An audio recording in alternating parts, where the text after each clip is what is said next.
Hello guys, we're going to get started here in just a minute. Just going to share this link here.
Alright.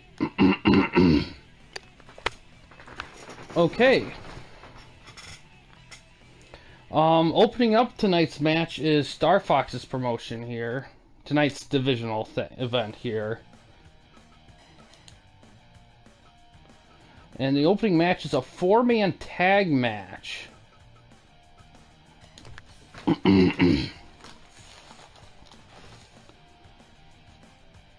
Between the NWO members here.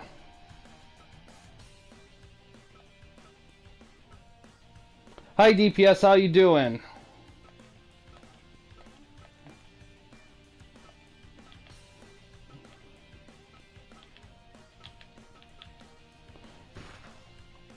Between NWO members, Hall. I'm doing good. Savage, Nash, and TA.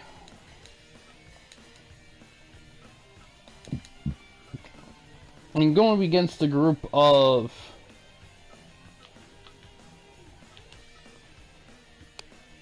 Bulldog. Actually, no. Against, hold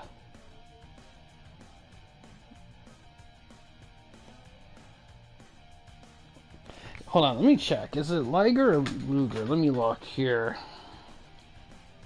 Double check here.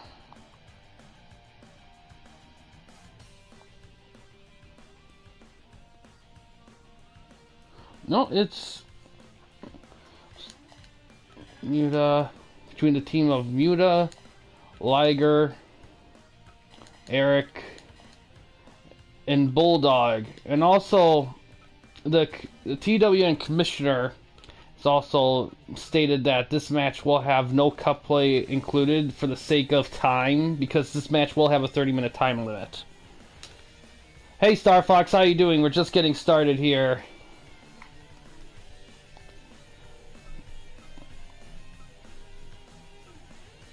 But yeah, let's things our first match here, 4-man tag. Let's see how it goes. Also, the special tonight, the bonus tonight is submission. Any match that ends in a submission gets the match 2 bonus points.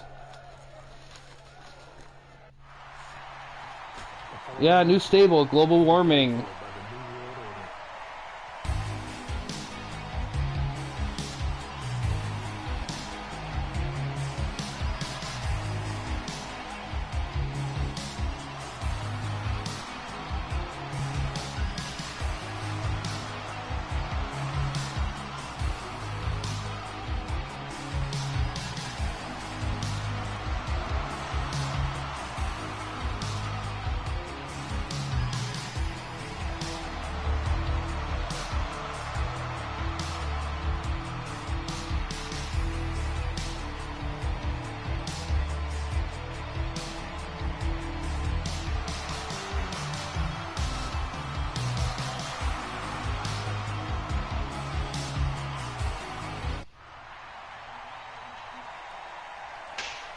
Yes, decided to challenge. Yep, the TWN tag us. Hi, B-Slayer, how you doing?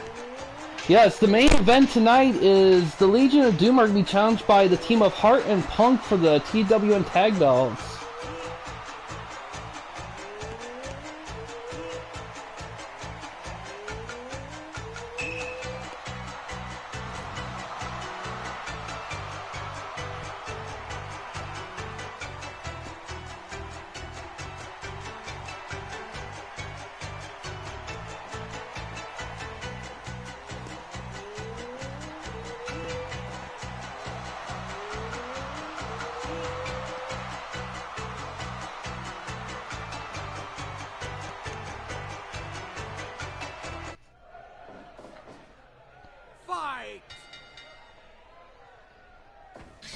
Alright.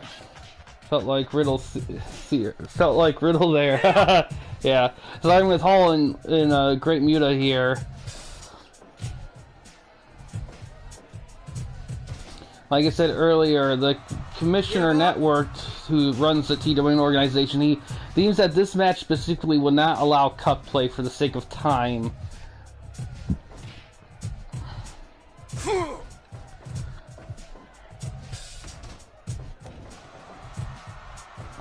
Oh yeah, Riddle. I love Riddle. Like, to be honest, I think Riddle's. I think Riddle's the future, one of the future guys for the WWE, and I think him, Braun Breaker, and Cody Rhodes. I think those are going to be the big three there. I think Rollins is a great villain, and I'm kind of waiting for him to start getting belts again, because I think it's been long enough since he's gone without, you know, he doesn't need a belt, but I feel like it will help with a lot of storylines for him to be champion for some stuff. I think, well, they call him Gunther now, but his name's Walter. Oh, nice little stun action there. Yeah, he does kind of have some Shawn Michaels vibes. Only like he's like an inverse Shawn Michaels. It has the same tone and frame, but he's not like he's like if Shawn Michaels was a better face than heel. But I think but Gunther, they call him Gunther, but his name's Walter. I always think he should just be called Walter at this point, but he will be a future guy there as well. I think the biggest thing holding them back right now, without a doubt, is the Bloodline story. Like I don't know why. I mean, to be honest, because here's the thing, it's bizarre to me that they made such a huge effort in keeping all those guys shit face instead of a jokester as much. Oh yeah, yeah, and I think that's what they're going for. I think this is kind of the start of him shedding the chill bro and becoming more serious. Kind of like when Triple H became the Game. Kind of like that vibe of like just a slow turn for him. I feel like that's what they're going for with it. Like, because Triple H became a Game. Really, I think the rivalry that really fully made him more like the Game was his rivalry with Mick Foley. And I think that's what they're doing here with Riddle and Rollins. I think Rollins is like bringing the aggressiveness out of him.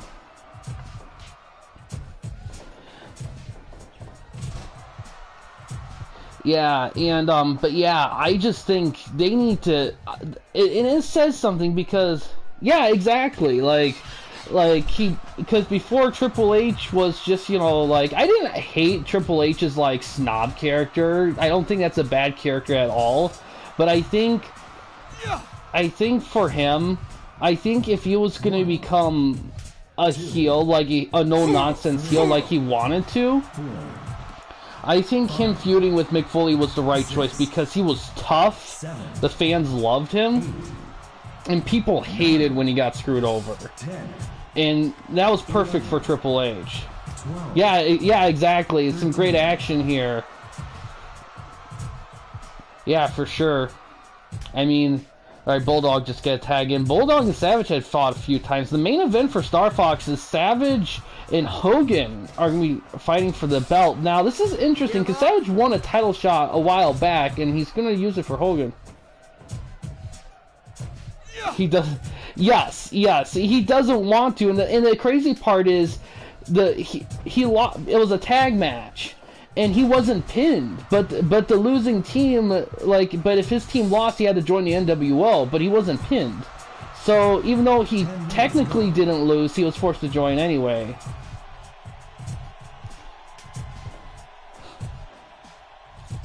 Muto gets body slammed out of the ring by Hall.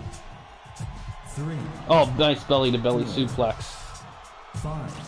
But yeah, that Bloodline story needs to stop. And it's bizarre because despite Hogan being Hogan during the NWO era, he did drop his title a few times between holding it. But and that's kind of sensitive. Even Hogan and all the NWO guys are more than happy dropping belts to the other guys. I mean, that kind of says something about what they're doing now here. Oh, he's setting up top here. It's going to do a top rope. Oh, he gets countered. Drops it. Oh, misses an elbow drop. Goes. Oh, camel clutch. Give up.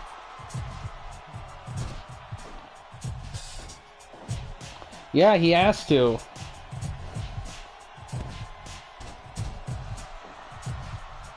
Oscar.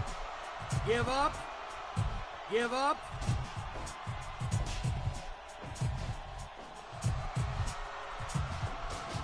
Nice press slam there. A little elbow drop.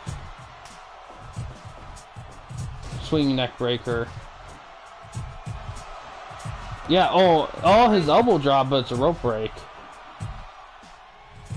But yeah, I think if Triple H wants to beat AEW hard and aggressively, all he has to do is just take the belts off Reigns and the Usos. Have them lose the belts to someone else. At this point, because I don't know who they're going for. I think there's only really 3 people I can think that should take the belt off Reigns at least, and it'd be credible. One is Riddle. I think even though Riddle has lost him before, I could see him doing it. I think they kind of blew it with Drew. I think he's just lost to Roman too many times for it to be taken seriously. Even though people want it to happen, I just think they just aren't interested in having it happen. If they were, they would have happened at Crash at the Castle. Oh, Braun would be cool. I could buy Braun because he's just such a monster and he barely won belts in his original run. I think that'd be a good choice. Cody Rhodes I think could do it. I think Cody Rhodes would be a great choice to have beat Roman. And also, if you're a little patient, Braun Breaker could do it too. Yeah. Well, yeah, it could happen because they have everything combined, and I hate that they have these belts combined, but they don't have a unified belt. Because here's the thing: if they're not gonna have roster separation, counters with the Frankensteiner. Yeah, he has to be, and I think Riddle and Rhodes could be that. One of those two guys. I think Breaker could, but I think you'd have to wait a little bit longer for Breaker. And I don't think they should. I think Breaker would be great in a year or two after he kind of finishes his vibe with NXT. I think Braun would be a good choice. I don't think he'd be a great long-term champion, but I think it'd be credible enough to beat Roman. I think the Usos tag belts, I think at this point,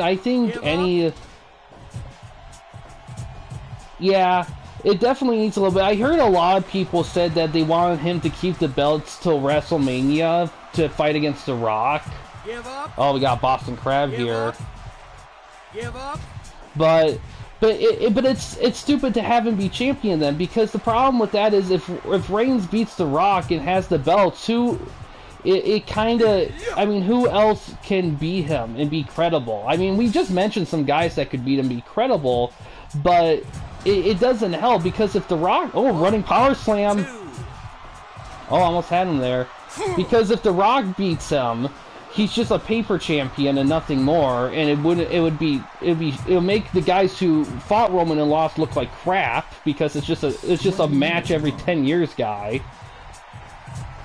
And if Reigns wins, then it just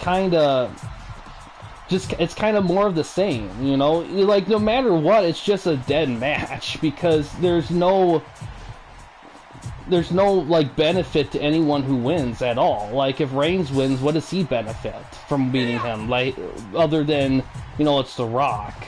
And if Rock wins, what's the benefit for him winning those belts? You know, it just, I don't know. I just think that, I think if they were gonna have Drew be the one to beat him, I think it should have been at Crash of the Castle. I think that would have been the perfect time to do it, but I don't know. I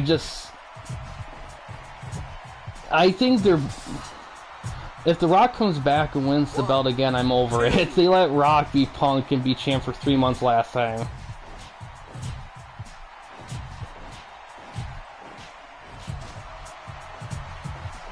Yeah. Oh, Razor's Edge. Oh, hi, Gray Man. How you doing? 2. Well, here's the thing. If you're going to have Reigns fight The Rock, if you truly want it to be a solid match, have Reigns drop the belt. So when they have the match, it's not for the belt, so it truly feels like any guy can win. I'm doing good. If he's champion by the time that match happens, it's going to be a... Samoan drop there. It's going to be a garbage match because no matter who wins, everyone loses. Like, the match... Like I said, I think either Cody Rhodes, Riddle, Braun Strowman could do it like pretty soon. I think Breaker could do it if they had a year or so, a little less than a year, or 6 months to a year to build him up a little bit.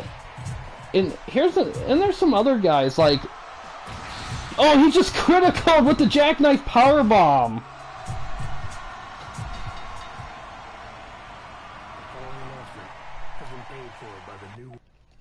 Nice. I got a 93. Good opening match here. Yeah, too sweet. 93. Alright, so in a further update, so the arena I was using, the Reno Day Universal one. Yeah, it does. Like, what do you guys think? Do we like that tag match had like the cup playoff, which means that wrestlers weren't allowed a specific period of time to do like tag moves. Do you prefer IGW refs? Do you prefer like seeing more like cut off tag matches like this one we just saw here, or would you like things to kind of stay as is? Because I can see some tag matches might benefit from not having cut rules on. It just depends. But yeah, and as I did my digging here, I dig as much as I could. There is somebody who did say, like, you did know, like, how certain arenas favored certain styles, but they didn't have all the arenas, specifically. But this seems like the main consensus, from what I saw, is that arena, apparently that's supposed to appeal to luchadors, even though I don't have luchadors. But apparently this arena, out of all of them, definitely favors a lot of stuff pretty heavily. So I moved to USA Dome, just for sake of simplicity. But either way, once the season ends, I think we're good. I'm gonna do a poll and I'm gonna see what we're gonna do about the stadium situation. Because if each stadium does appeal in certain ways, I think we're gonna want to decide whether if we're fine with that, or if we want a more even playing field. We'll just have to see. And we'll worry about that at the end of the season, because it'd be too much work to change everything up right now during the season. Alright, next match is for... Yeah. Next match is for the TWN Tag Champions. The Freebirds are challenging Legion of Doom. And cup play will be allowed to be on for this one here. Actually, yeah, yeah, definitely. Because if it's on like that, it can get very chaotic. Here's a good question here: do you want cup play on or off for this match, Star Fox? Since you're active in the chat here, for this title match here.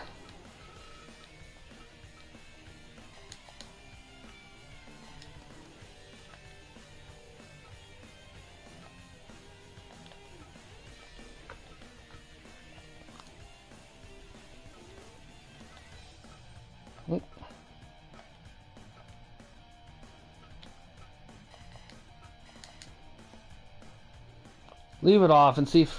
Okay. Alright, I'm fine with that.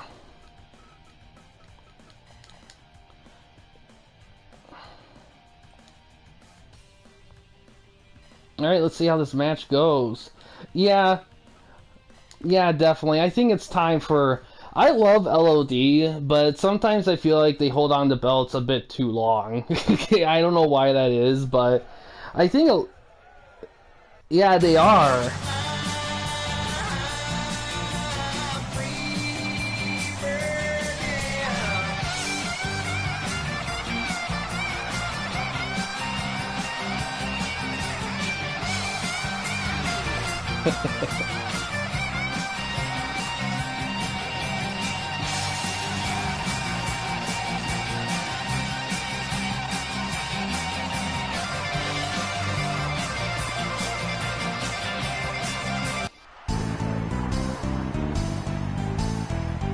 In the future for the TWN Heavyweight Champion. Oh boy, that should be exciting.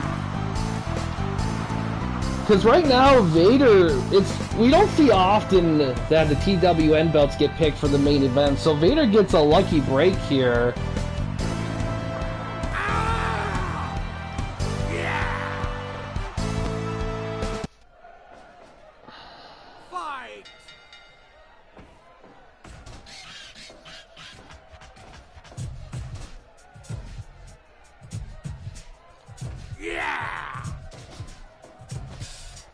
Oh, working that head neck area.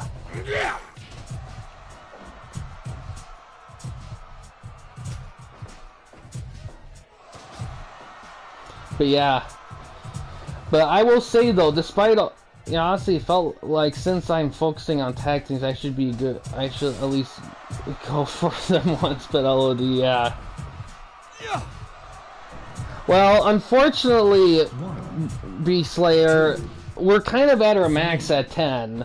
Because with the 9 and then the champion, that's 10 matches. I can't do any more than 10, because that'll make the stream really, really go long. That's why I make it a choice. I mean, next divisional event there, I mean, if you wanted to cash in, you certainly can. But this one, but yeah, if you want to cash in on tags, cashing in on tags is interesting. Give up? Yeah, I get ya, B-Slayer. You can cash in on tags, but that situation's a little different because the game doesn't allow for multi-tag matches. I wish it did, but it didn't. In that case, if someone cashed in for a championship match, they would simply just replace the team that was gonna challenge for them. Give up? Which is a little bit like a big that can really change things up with that, but yeah.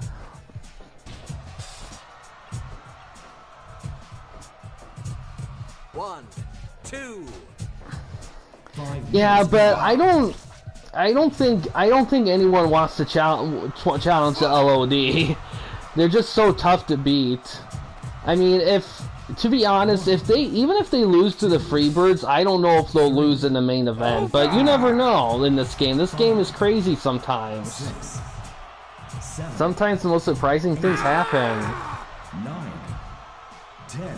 Oh, camel clutch on the concrete floor. 12, 13, 14, 15. Tag right there.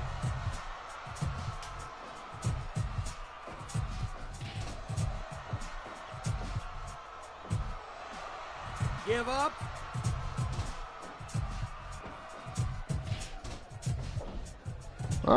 Some clever beasts are going to try some booking here. Hart and Punk will be ready. Speaking of Punk, Give up? I will say though, like, despite what they're doing with Reigns, I think WWE overall is in a way better spot than AEW right now. AEW is in trouble for sure. And the sad part about it all is that even if all of it's a work for a story arc, I don't know if it's at this point. I don't know if it's even worth it. because it just feels like so many like people are just disheartened by the whole thing that even if it is a work, it just feels too. I don't know. I think for a lot of people, it feels almost too intense. You know, and I think, and plus with all the weird booking with the interim champion between Moxley and Punk. Oh, counters sends him out of the ring. I think that's what ruined the whole thing right there. If this is all work, I think they were almost better off just not even bother having an interim championship. Yeah, because it's like, because it's fine having a meta shoot, like being meta with your promos and stuff, but I almost feel like, oh yeah, and that I'm fine with intensity in wrestling, it makes it real, but I think if you're gonna go the route they're going here, I think the best way you should have done that is not be so handsy with the title. I think you should have just made it a simple thing. Like I say, don't even bother having an interim championship. Just have a guy who has a future title shot. He does it on, you know, the show. He wins it in like under 5 minutes, and then him and Punk have the match, and Punk wins it back. Like clean and simple, you know. Or better yet, have that one match be at pay-per-view and have Punk win it, or have Moxley win it. Because here's the thing.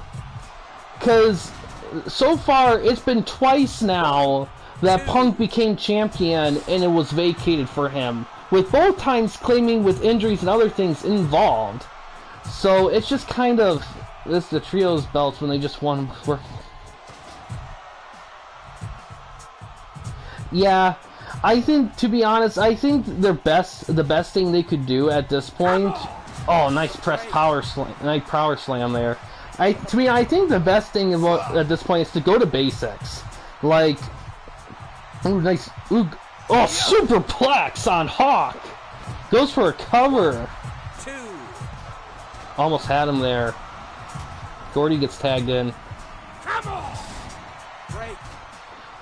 But yeah, they gotta go back to basics, and they gotta stop relying on, ooh, brainbuster him out of the ring. Double axe handle. I think at this point, they need to just go back to basics. I think they just need to focus on the AEW, pure AEW guys. Guys like MJF, Darby Allin, Jungle Boy, all of those guys, FTR. I'll even be fine if Omega stayed. I don't know about the Young Bucks. I feel like the Young Bucks kind of at this point really overstayed their welcome at this point. But Omega is I think Omega is a big enough name where I wouldn't mind seeing him still be around, even if he's not exactly in title matches all the time. But I think if you're gonna keep if he wins the tournament again, I think a lot of people are gonna quit. And the sad part about Moxley is that there's not anything really wrong with him. Like, he's a good talker, his matches aren't bad. What I think they should do with Moxley, I think they should start a hardcore division with a hardcore belt and have him like be the first guy, the first champion of it, and have him kind of lead the new division, have that be his home. Because I think there's an audience for that hardcore stuff, and I think you can make it work in AEW.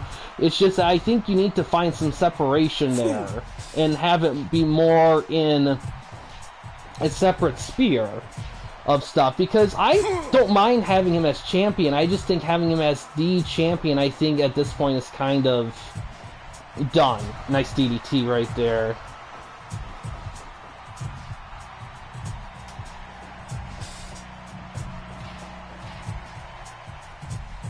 Yeah.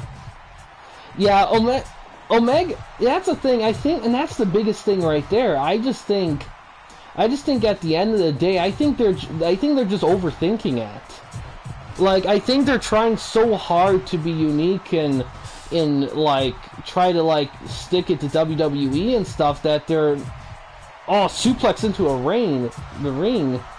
Taunts. I think they're kind of not realizing that they could just play it simple and they could do very well. They're just overthinking it because they're trying to like make up for the fact that they're not beating WWE. And 4, 5, 6. But yeah, I think Moxley should just have his own hardcore division, and he can just do all the hardcore stuff within that, and have guys who want or share that hardcore like drive with him. I think that'd be a good place for him, because I don't think he should be winning any more like main event titles. Maybe in the future at some point, but I think the fans are. I think a lot of fans are just kind of tired of him. Come on! Yeah, I think, to be honest, at this point, I think the guy who should be AEW champion should be MJF. Give up!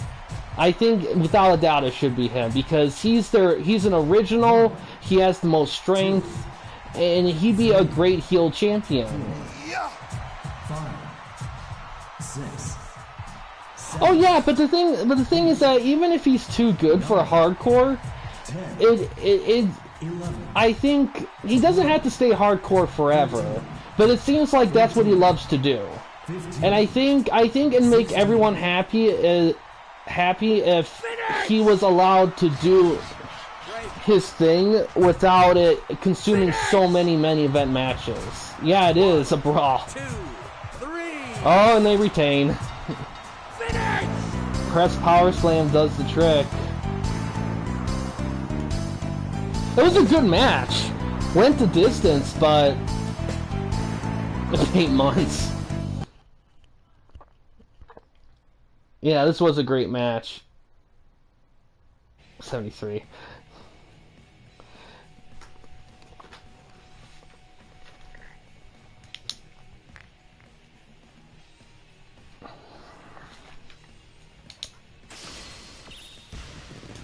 Wow, this has to be like a lot of defense here.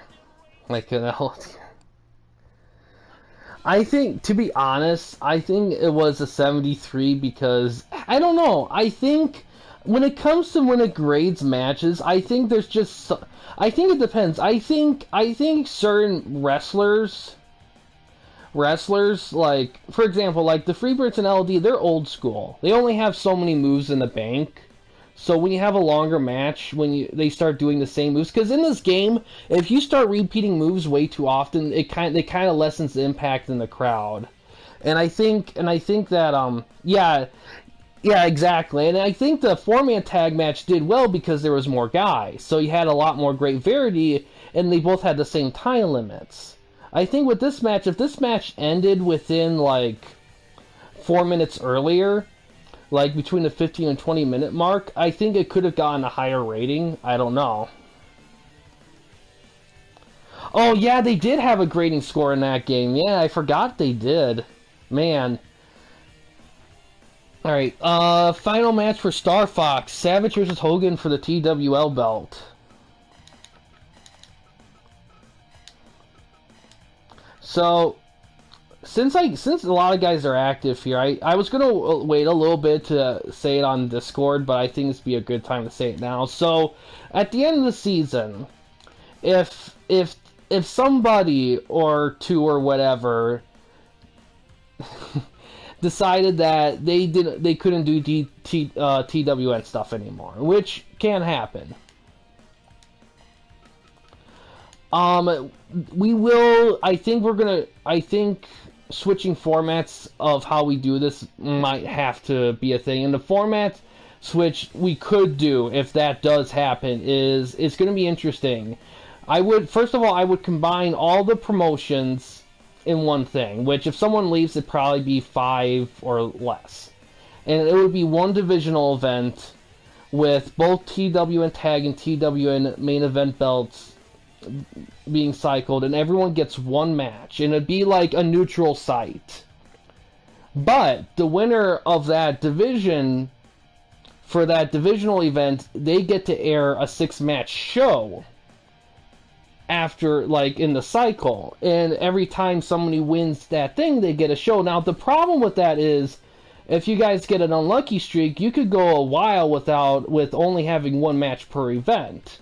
That's really the caveat to that. The only benefit of that, a benefit to that system was, 1, you guys get a chance to have a show, and 2, if other people join or have to leave over time, that system gives a lot of flexibility, because we have a lot of room to have guys have a match in that, and it'll be okay.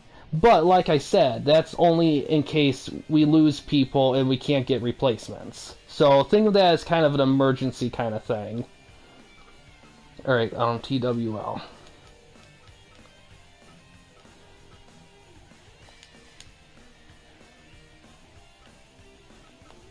Oh wait, Savage is the champion. Hogan's challenging him, okay. I thought, yeah, he is champion. I forgot he was champion. For some reason I thought Hogan was champion. Just so used to Hogan being a winner, I guess.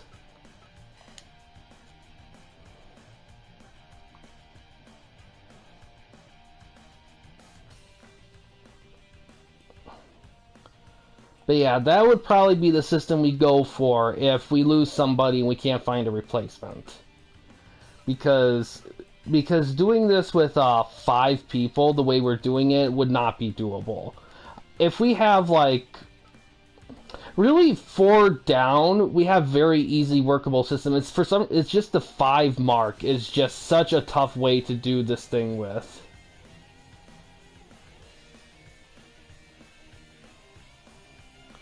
You're right, Star Fox. He should have, and the reason why is because Hogan was there. That's the biggest reason. And here's the thing, though, for all of that. And here's the thing: I feel like WCW did a lot less with their US belt than WWE did with their IC belt. Watching Reliving the War, man, that USA belt just doesn't feel like mega important like it should. For a secondary title, it doesn't feel used very well. In all honesty, the TV title and the Cruiserweight belt, they almost give it a little bit more importance on those than the USA belt, which is kind of crazy.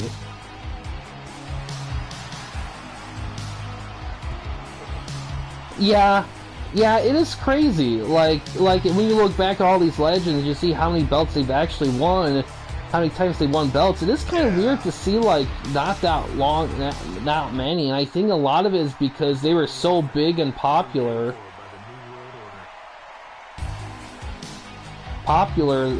that they didn't really feel the need for a belt. And that's the thing about Punk too, is that he's such a name, he doesn't really need a belt.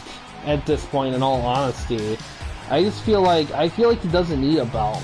I think the biggest problem with Punk at this point, I feel like if Punk's gonna stick around in AEW or wrestling in general, I think he needs to be comfortable with the fact that he's not going to be the main guy 24/7.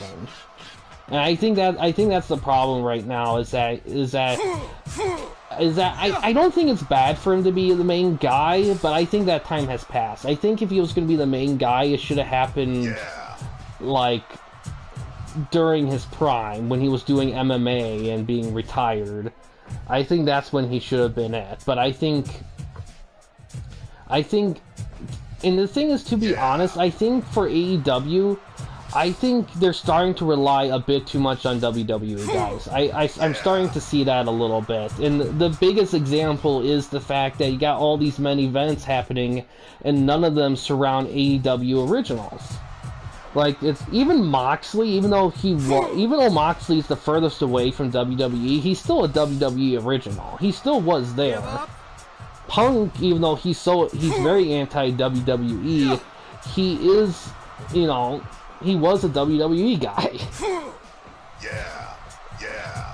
And I think, and yeah, they are kind of flirting with the WCW thing. It's just kind of sad that it's happening to AEW right now, all this crap, because at least with WCW, they kind of had like a good over 10 years as WCW with so much stuff in NWO and all that. For all their faults, they did have time to give some great stuff. But AEW, they're only in like 3 to 5 years in, and they're already struggling. It's kind of crazy. 7. Like, they didn't even get to an NWO period. They're still in the frickin' they're still in the the early 90s Vader champion phase. 15. Ooh, nice sledgehammer shot by Savage. 5 minutes gone. Drops. Oh, this elbow drop.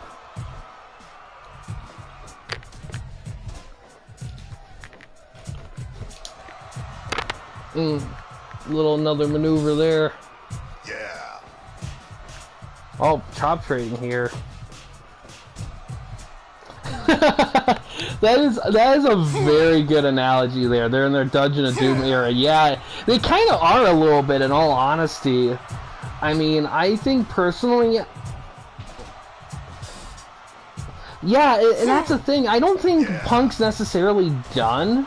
I just think, I don't know. I just think right now, I don't think what's happening now would be nearly as bad if they managed the belt right.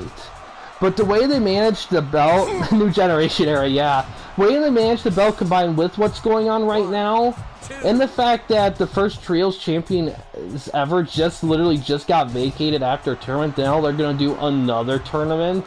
Or, no, not another tournament, they're going to have another Trios match for the title, and they're going to have another tournament for the title. Oh, look at Savage retaining in under 8 minutes.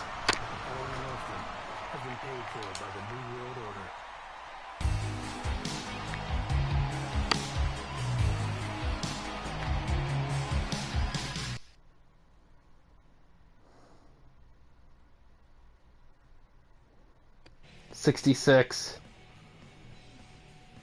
Savage was like, Savage, Hogan's like, you're gonna drop that belt to me. Savage like, that doesn't work for me, brother. That doesn't work for me. Alright, let me see what...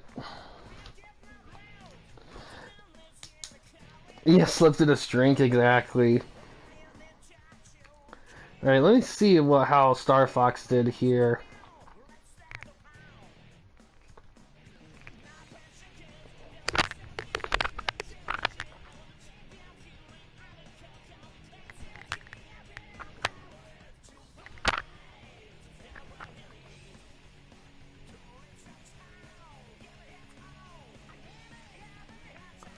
So Star Fox got a 77 here.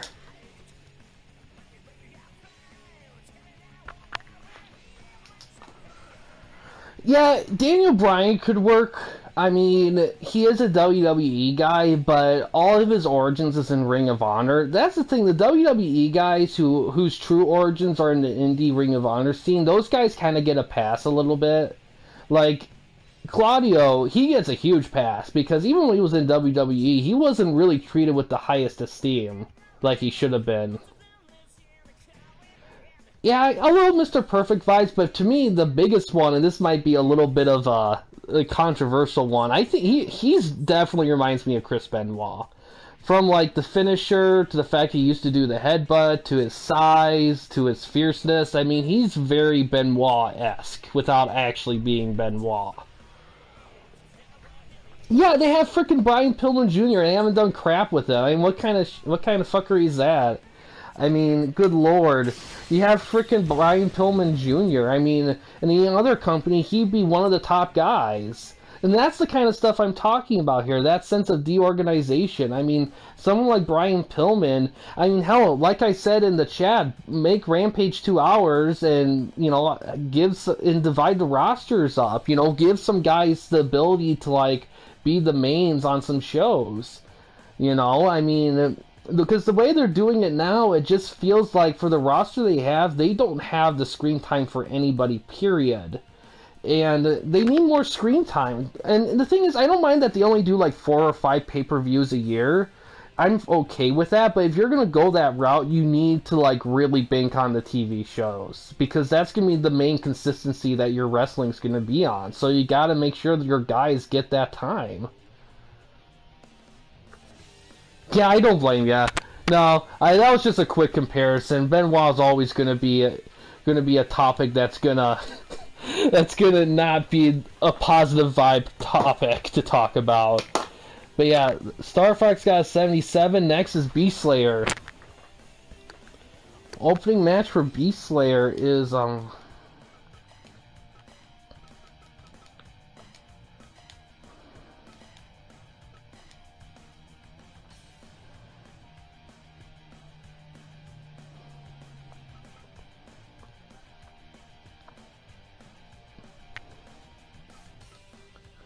see.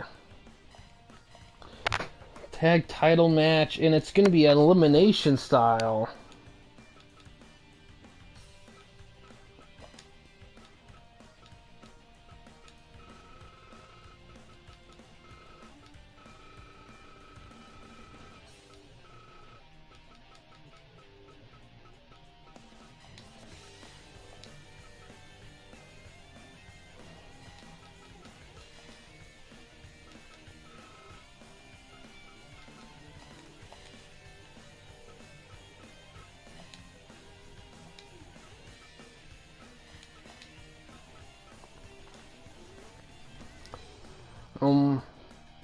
We'll do cup play on. And the team challenging them is going to be Harley Race and Iron Sheik.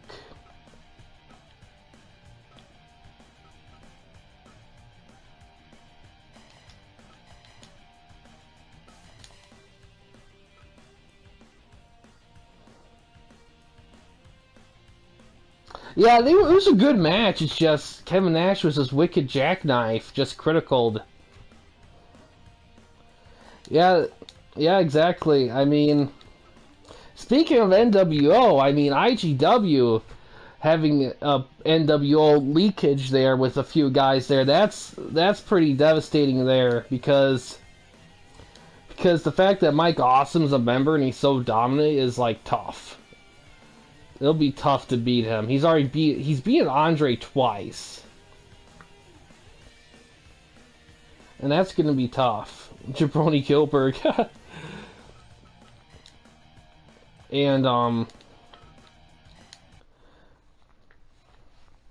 but yeah, mine's going to be at the USA Dome for the rest of the season until we kind of decide what we're going to do with the arena situation.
Alright, here we go, starting with Sheik and Goldberg.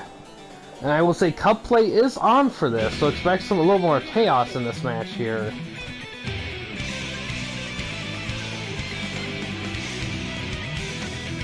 Ah, throwing his head in the corner.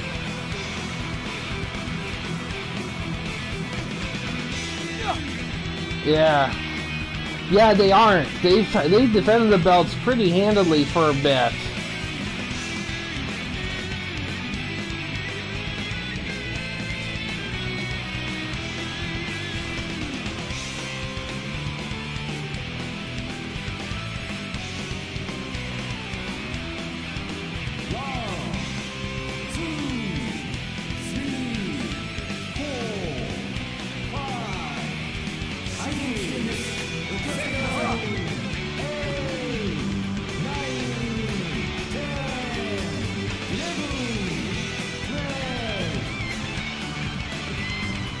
Oh, Sally throws Race in the corner. Body slams him out of the ring. Comes back in with a chair. Goldberg gets tagged in. Kicks it out of his hands. Gets Irish whip. Oh, blocks the knee. Oh, spear! Caught him in a spear. Goes for a cover. Only gets one. It's a Sabu. Yeah, exactly. It's a Sabu match.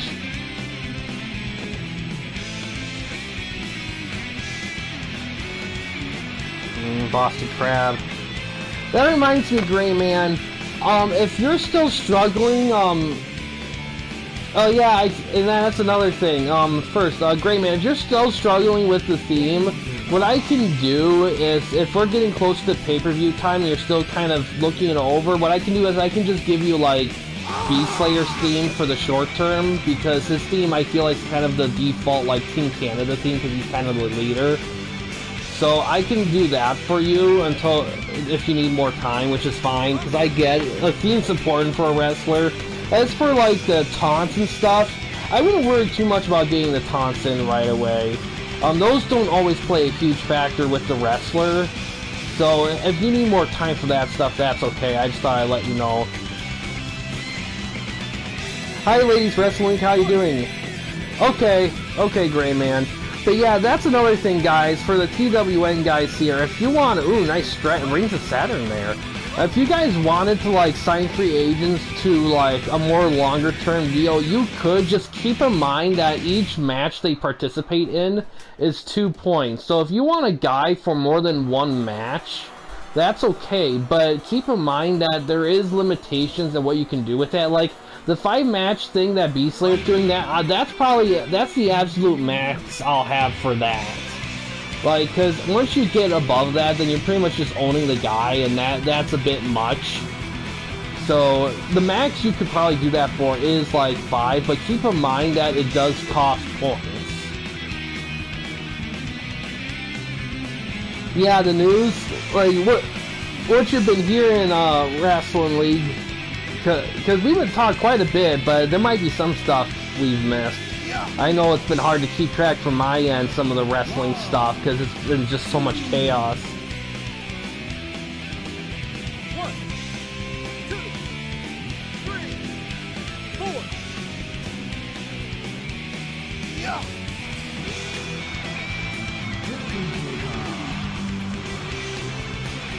And like I said, like, I know I announced restricted free agent stuff in the chat or something like that a while back, but I haven't really fully established it. But I'm gonna say, ooh, big military press. Sabu gets tagged in. Oh, hits a spear. Oh, nice drop kick right there with the cover. But, I will say, though, for restricted free agency, you could do up to, like, 5 matches, but once the contract's up, you can't use them for the rest of the season. And I'm having it like that because I don't want people to spam it. Oh, steals a signature move of Sabu with the ring punch.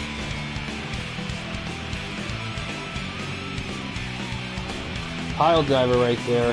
The leg drop.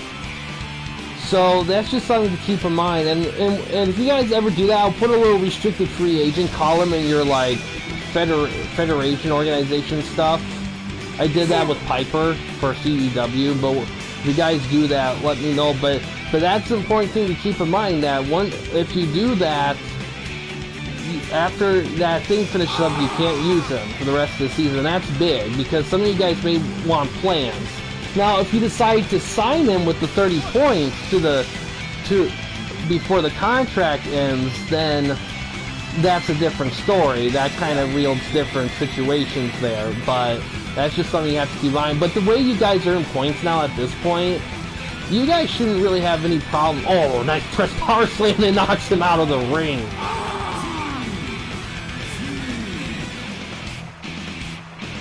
Oh. But like I said, you don't have to sign them if you don't want to. I'm just saying that, considering there's like only 5 matches left in the season anyway, so if you timed it kind of just right, you don't necessarily have to like sign them. Because once the season ends, like if the season ends, oh, hits him with fire. No, if the season ends. Like, once the season ends, you can use him again after the next season begins if he's still a free agent. It's just limited to that specific season only. And plus, you haven't signed to the contract you haven't signed on will finish the rest of the season, so you'll be fine if that's the way you want to go with it.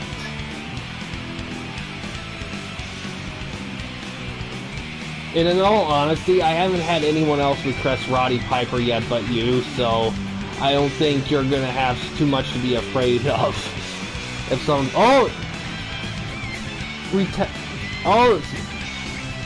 looks like we have elimination right there. Little pin here. Oh, he almost snuck it in there. Sheik's eliminated. It's a 2-on-1 match. It's gonna be tough for Race. Oh, drop kick. Goldberg gets tagged in.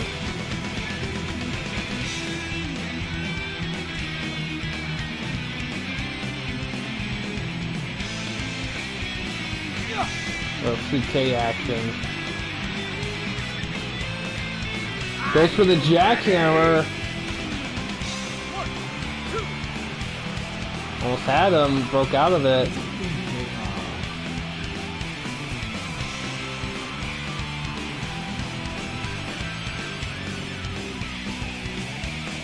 Schoolboy. Oh, gets kicked out in time. Yeah, it has been. Oh.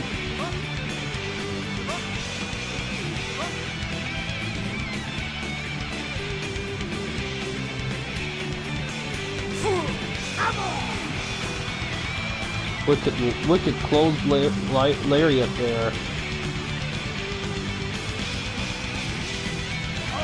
If Sheik's gonna pin, I mean, if Race's best chance to win is through a submission move, make him tap quick, or pinning him far from Sabu as possible. So this could do it here. And the Golden Pharaohs retain the belts.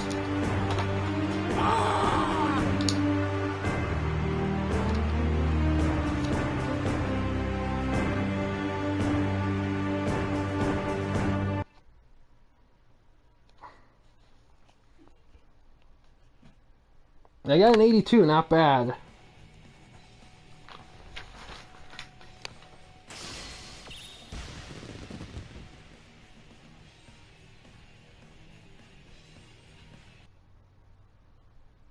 Yeah, the Goldberg chance.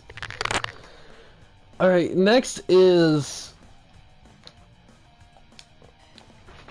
I believe is a 4-way dance for the CWIC title.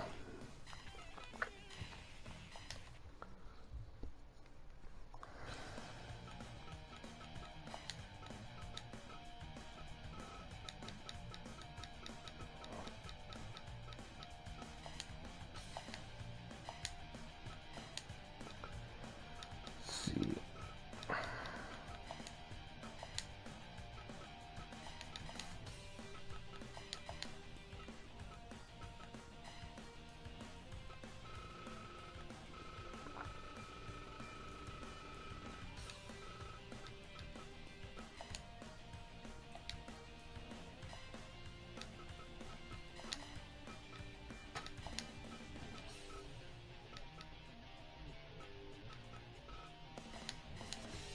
Ric Flair's the current champion.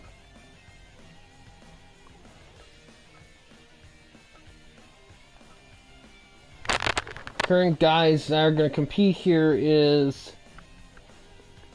King Kong Bundy.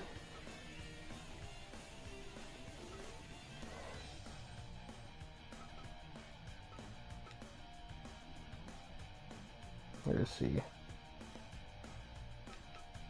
Wait, is he?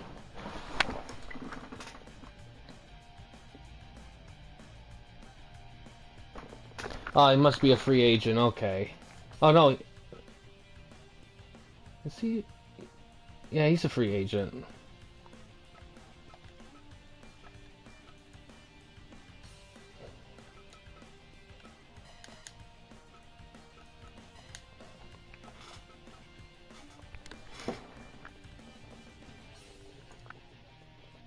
Piper along with him. And then also Owen Hart. So these 4 guys are going to compete in a 4-way dance for the CEW IC Championship. So let's see how it goes here. This should be interesting.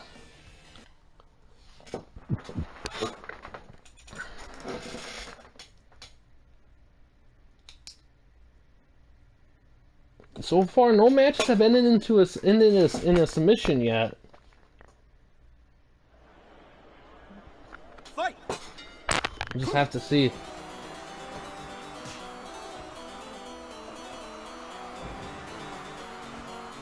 Purchased? Okay.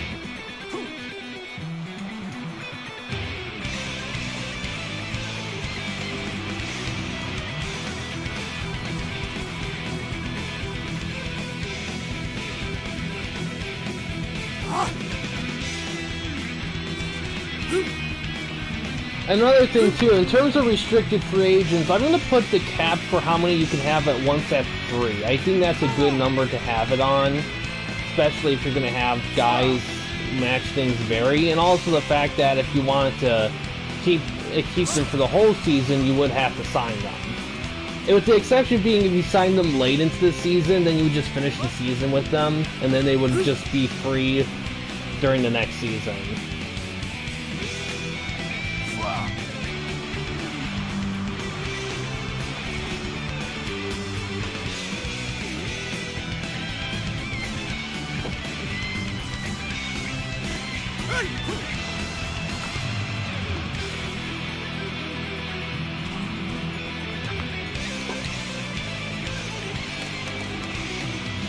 Ah, some punch training here.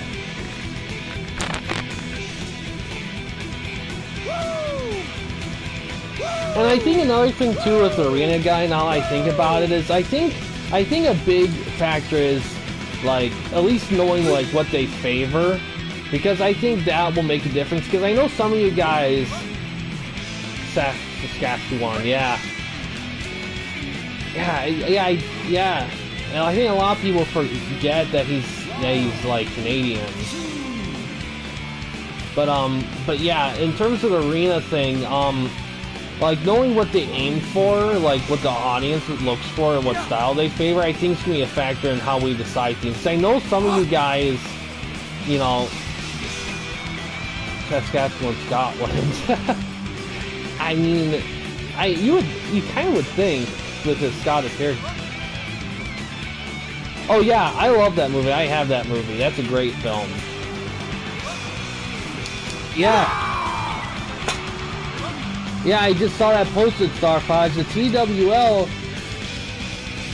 is going to do the first ever collaboration pay-per-view with XAW. Being with the work name being Double Anarchy.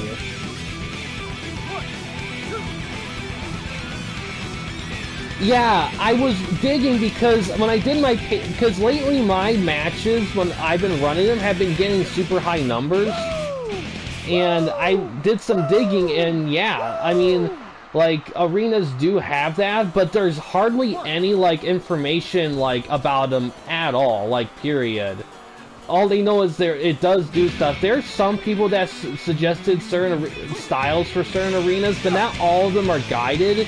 And there's not a lot of backing in it either, although there's a huge consensus that the arena, ironically, I was using, the Universal one, does give matches a very high rating. So I did change that. I got a different one. Now, I know in the Steam, the mod pack allows you to check and adjust those things for arenas, but this game doesn't have that, of course. So, oh, Bundy gets suplexed out of the ring. Pending approval, yeah. But yeah, it does make it tricky here because so much of the TWN functions with the match evaluations, and I don't really want any, like, promotion getting an advantage based on arena. Because so far, it seems to be okay and this season it seems to be pretty even for the most part, but I think if I do some digging, and out of the 6 arenas for entrances, if there's one that seems to favor the best overall like thing, I think that might be there might be a possibility you might mainly use that one going forward, just to maintain like an equivalency. Now, if everyone's perfectly fine with having their own arena despite possible handicap situations, I'll let that be, but I'm going to do a poll on that much later on, towards the end of the season. Yeah. Yeah, there's hardly any. I screenshotted it. I found someone make a suggestion comments, I screenshotted it, but he doesn't do all the arenas. So, it's just been one of those things where there's just, like, not... It's like, it's one of those things where, oh yeah, there is stuff, but we have nothing to show you for, so good luck with that. Yeah, well, Bundy's tough. He's gonna lay down some pain here. I'll figure 4 leg lock.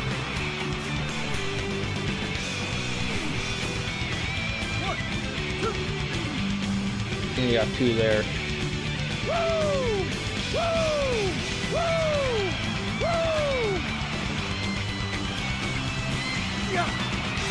Sleeper.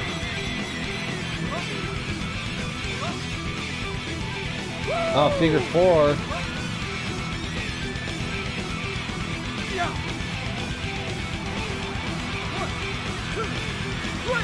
Oh, Owen gets first eliminated.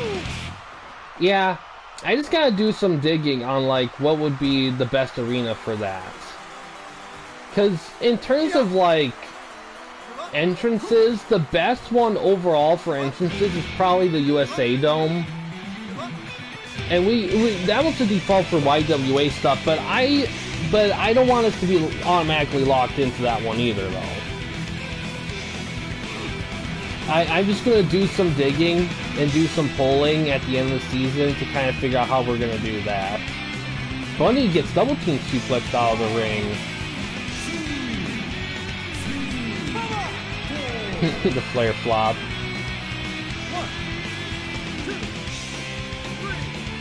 Nice chair swipe there. Oh no!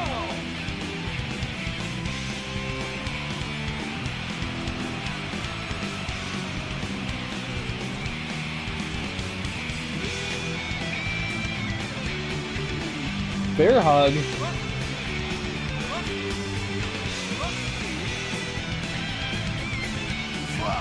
Choke slam. Figure 4.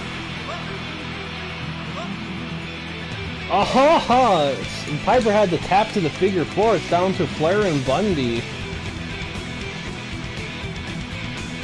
And now he goes to the figure 4 on Bundy.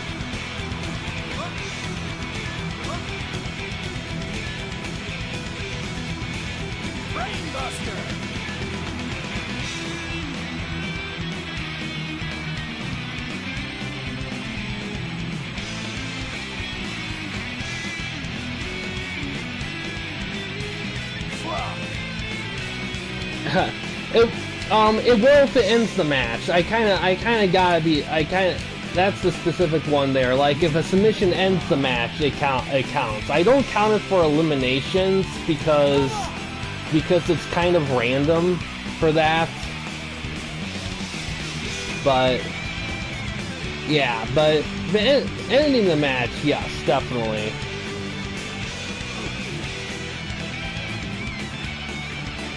Which, with Flair in, there's a very good chance he could do that.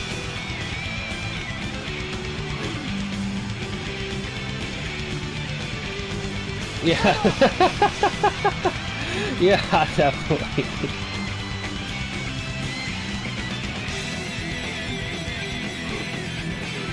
Suplex right there from Bundy.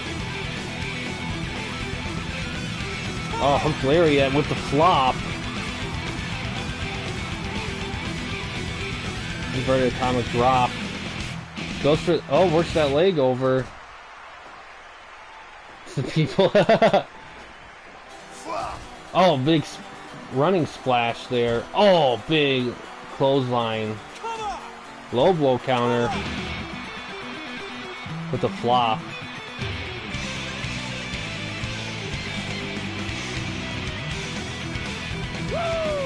punch chop crane here.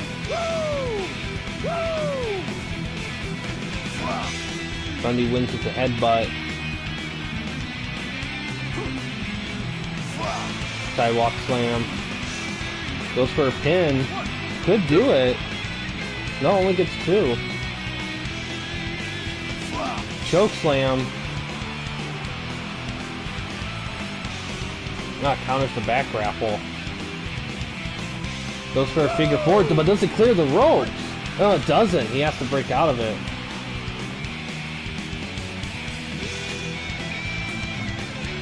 I guess Irish whip. Chops him. Works the leg. Yeah, he is. Very solid. He's held the belt for a bit.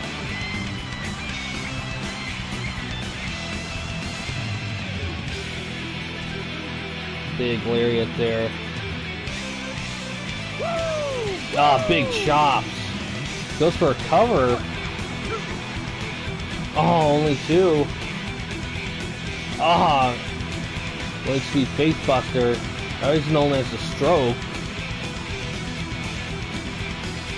Figure 4 once again isn't enough, and he taps. There you go. Bonus points. Flair retains.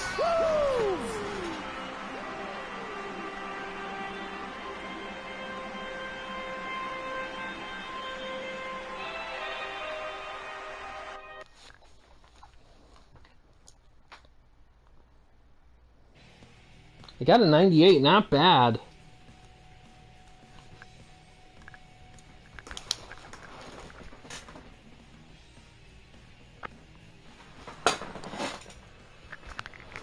Alright.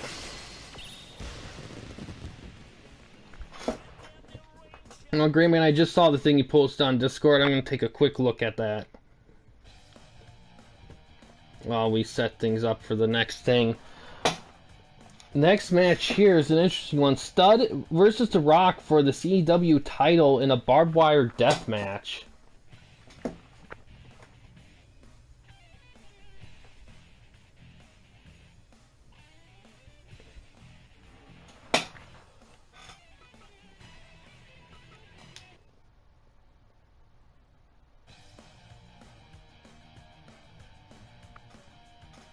Okay, cool, right there.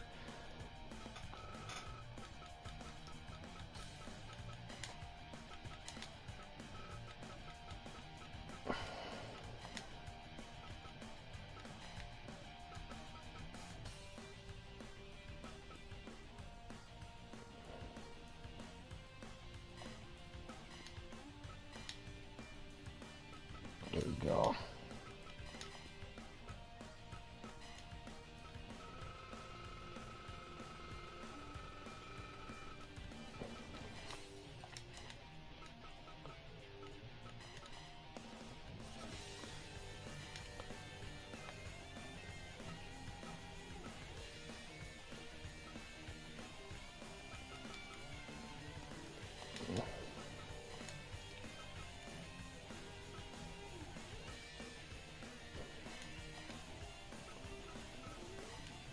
Alright, should be good here.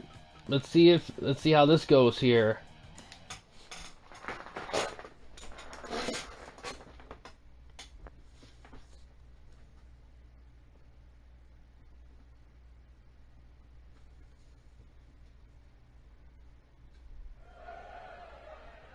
Fight!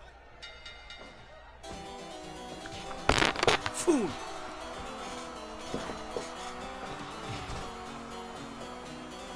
Oh, look at this. The Rock's already bleeding.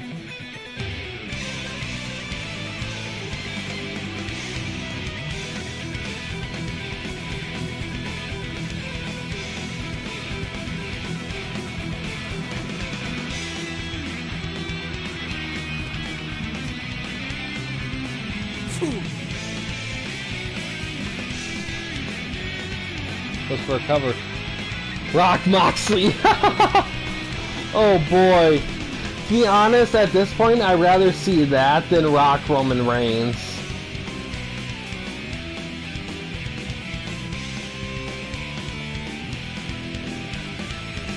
But yeah, like I was saying, like that Rock Reigns match, it has like no benefit if Reigns is the champion, because if Reigns wins, then it's just the same old, and if The Rock wins, then it just makes everyone look like chumps.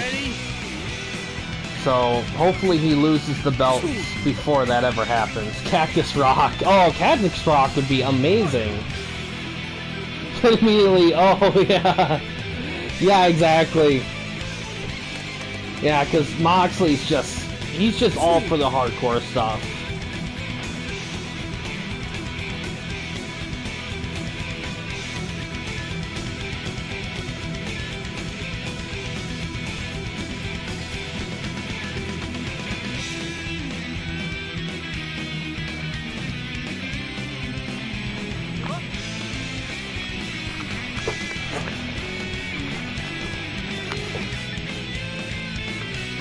Oh yeah, I didn't notice that before. That is a nice touch. I didn't notice that before. 5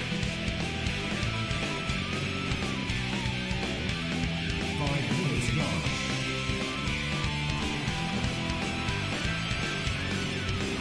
Both guys are bleeding right now.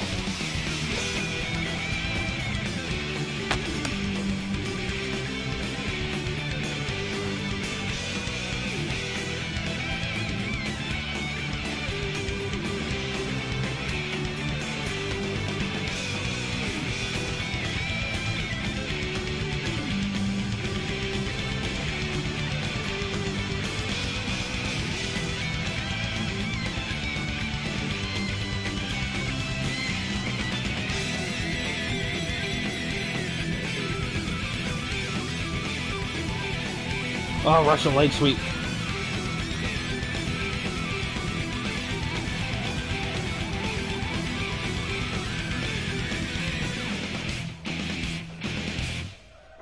Yeah, some punches there. That's a sledgehammer. Oh, big swing. I hear the Joey Styles now. Yeah, Joey Styles, man. Oh.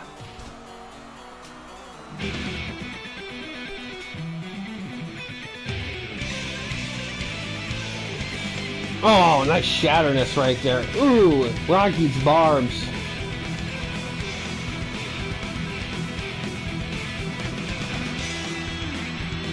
Finish. 1, 2.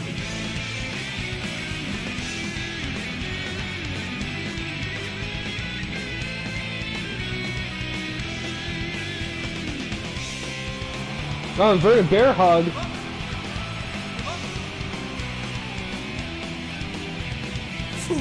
Ah, DDT. Are you ready? Are you Oh, ready? the ship shooter. Rock's shitty sharpshooter. The only move he does terrible. Like, I swear, like, it's so weird. Like, all the other moves in his moveset he does perfectly fine. No issue. Does the sharpshooter and it's just utter crap.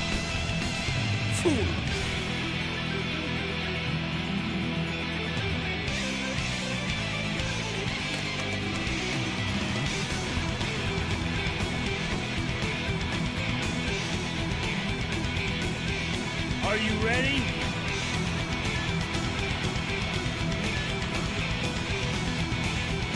Are you Oh, ready? rock bottom! Are you ready? Finish. With the people's elbow. Another underhook suplex. Oh, nice swing of the sledgehammer. Takes another.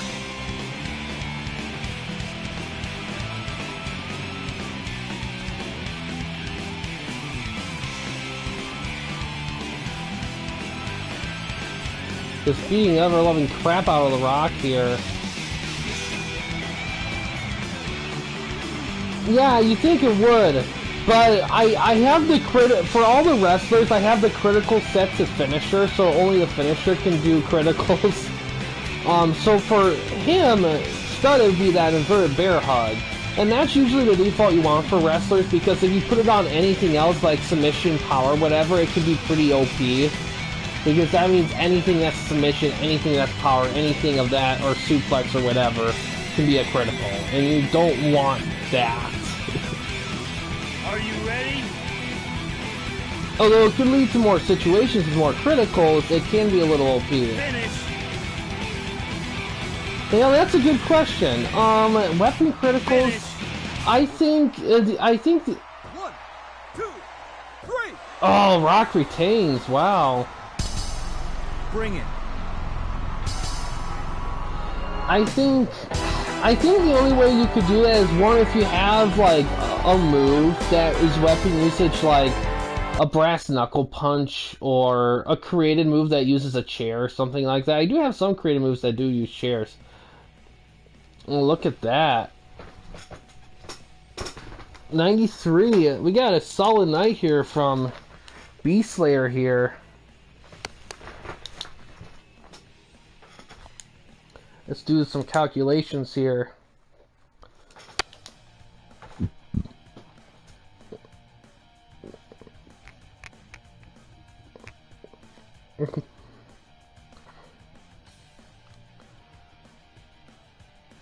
Alright, let's see.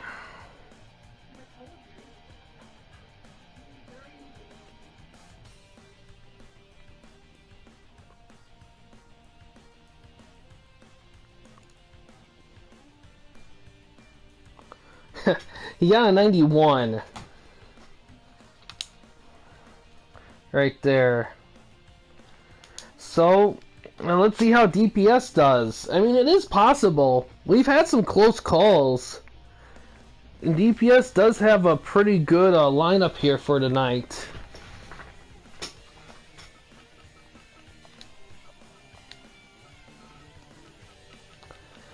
Yeah, definitely. It's gonna...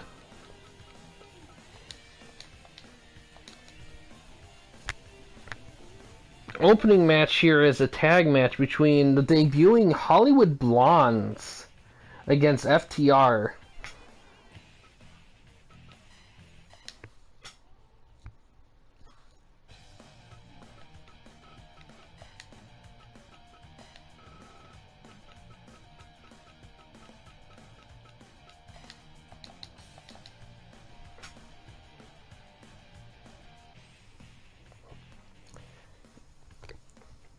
Yeah, it was interesting when I started this up, because the people because when I originally really started, it was just a fun little thing I did where I just created demon guys just to, you know, have on an odd stream, and then it just kind of snowballed from there. It's crazy. I'm gonna start making more playlists on the channel that has like specific things, like all the Fire Pro stuff before, all the Fire Pro stuff that led up to the YWA but wasn't called that yet. Some pay-per-view specific playlists for that, YWA and TWN, just to kind of give a little bit more of a organization of certain things, because it'd be a lot, because the playlist itself is so, even for both, is big, and it can be hard to navigate through. Yeah, normal.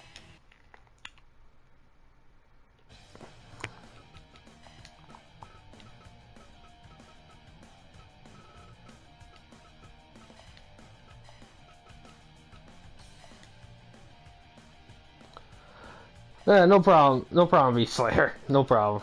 Alright, let's see.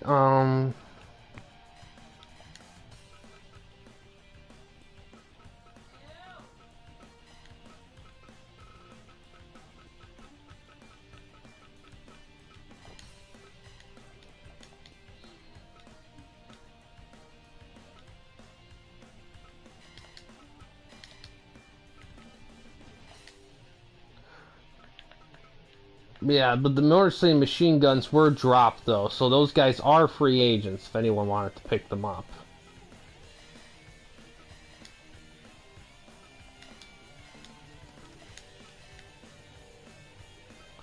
DPS, if you're still in the chat, do you want Jim Cornette on the sideline in this one?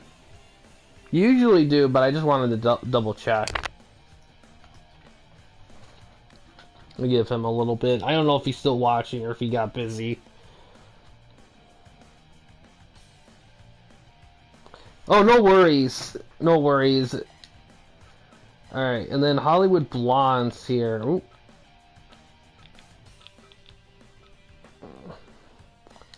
Brian Pillman and stunning Steve Austin. Pre-stunner Austin. This is a stun gun days.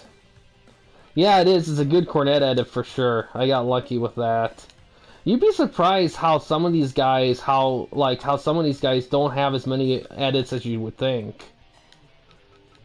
Yeah, like DPS went with the stunning Steve Austin, because I remember I asked him, do you want like just Hollywood Blonde's just a name where it's still like Stone Cold and Loose Cannon, Beast Slayer, Loose Cannon, Brian Pillman, or you want like legit all out? And he wanted the legit stuff, so let's just see how they play out here against FTR.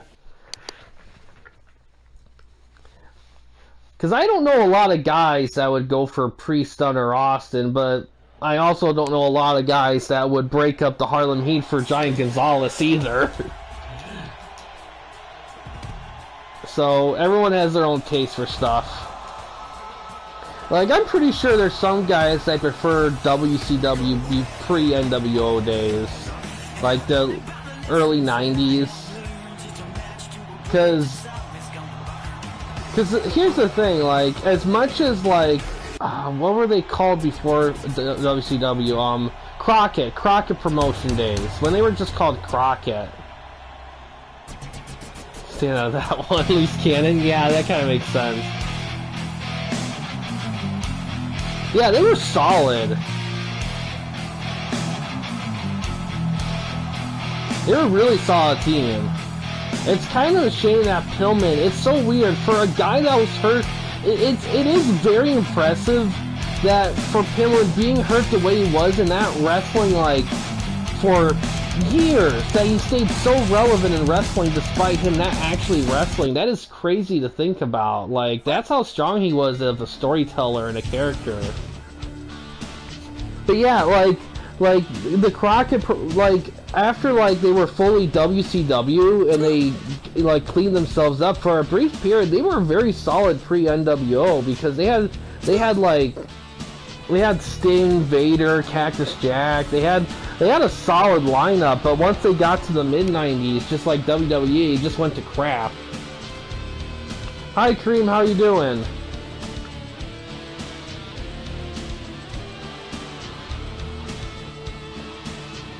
Ah, little shin breaker.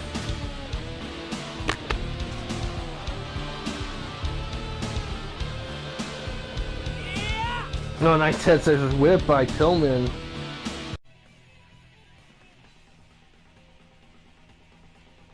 Hello guys, we're gonna get started here in just a minute. Just gonna share this link here.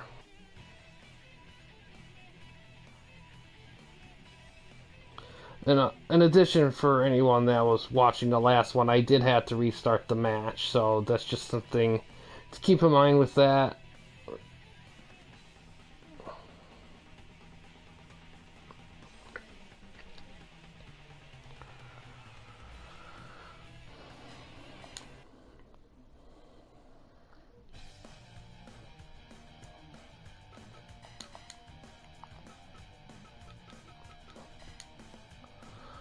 Alright, things set.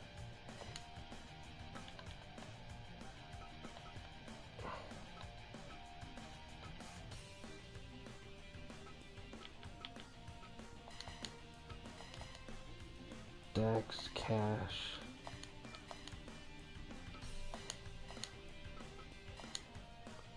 Yeah, it was weird because the thing is, every time I go to start a stream, I turn on up my PS4, I check the notifications, make sure nothing's downloading, I connect to the internet fresh. Thanks, hi Gray Man. I connect to the internet fresh, and it's always like 8 or 9s in both categories, and then I start the stream, and it just cut. Sometimes it just happens. It is the weirdest thing. I will say though, I haven't been able to use my Ethernet cord since moving because the Ethernet outlet does not match the cords I have. So I haven't been able to really do anything with that. And it hasn't really been a problem for the most part, but that's easier to say it's never a problem than it starts becoming a problem. Alright. And since we already saw their entrances in the last video, I'm just going to skip them here. Let me double sure. Okay. So, see, we'll start here. Mostly skipping just for time because I don't want to like stretch like this out too long because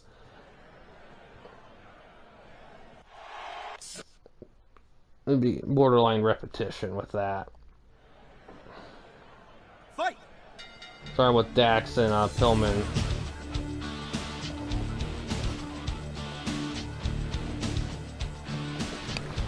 Yeah, I'm gonna have to like look for an Ethernet cord that fits my wall outlet because the ones I have don't fit the wall outlet at my new apartment, and it hasn't been a problem for the most part, but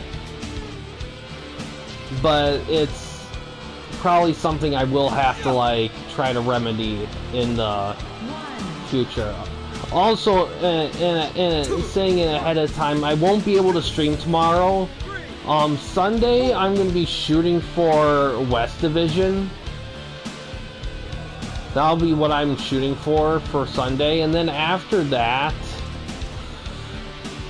Monday and Tuesday, technically, I could stream, but I do want to kind of really dedicate some time and focusing on YWA stuff.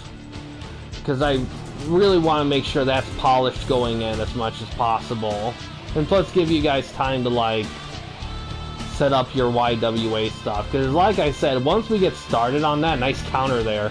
Once we get started on that, a lot of, like, a good chunk of stuff is going to be heavily locked in. So this is kind of the window to like adjust things how you want them.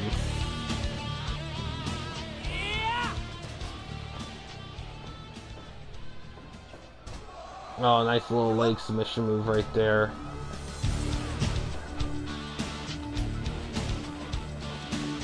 Shatter machine there.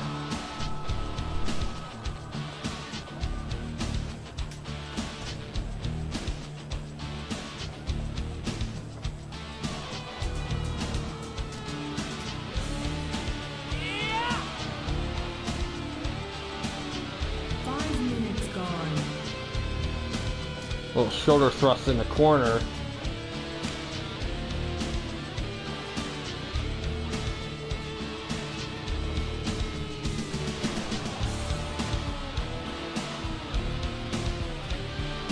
Yeah, Beast Slayer, it's just one of those things where it's just, you know, it just was just weird.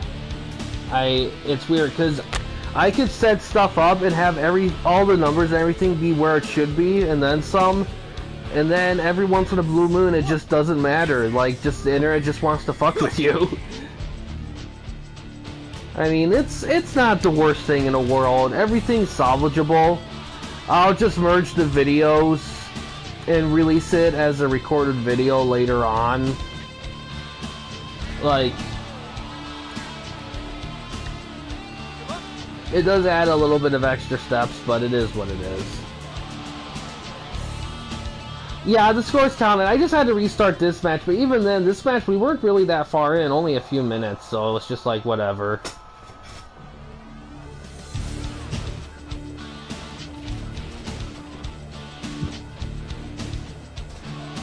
Working that leg, gets kicked out of.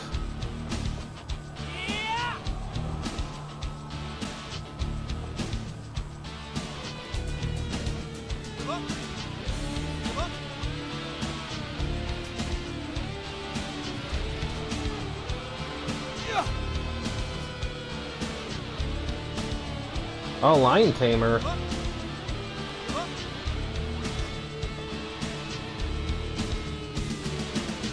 TWN tonight, Hart and Punk are challenging LOD for the TWN tag belts. That's going to be the main event. After this match, we got a fatal 4-way with the winner getting a cash-in option for the FTOA belt whenever they please.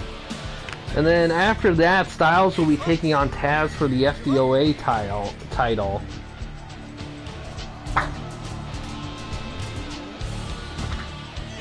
Double team suplex there.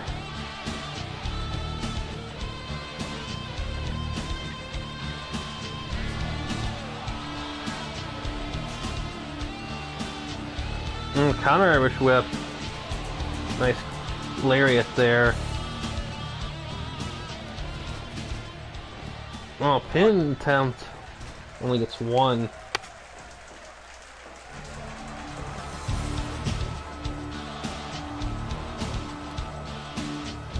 Give up. Give up.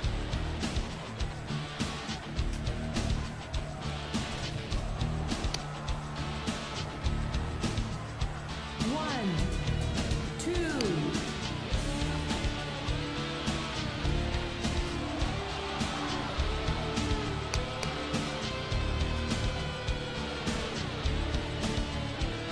Oh, reverse figure four, but it's a bit close to the ropes there. Shoulder thrust by stunning Steve Austin. Two. Punch trading between the two.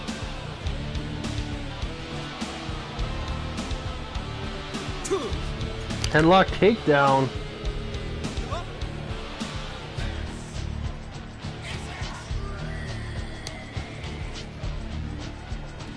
Ah, shatter machine.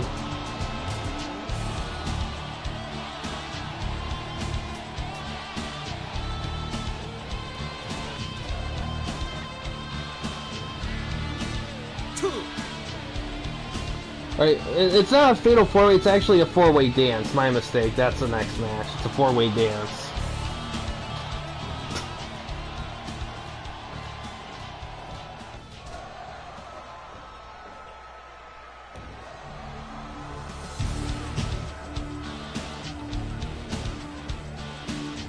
Oh, backslide out of that, but it's a rope break. Stunning Steve Austin gets tagged in.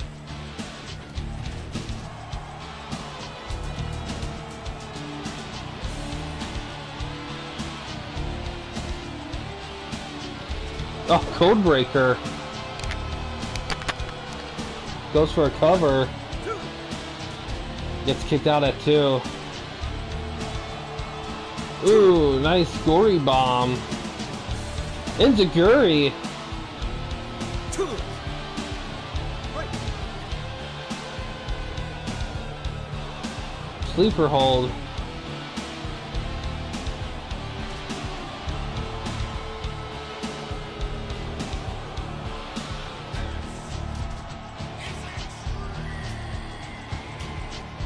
Tags made at both ends. Another tag maneuver there.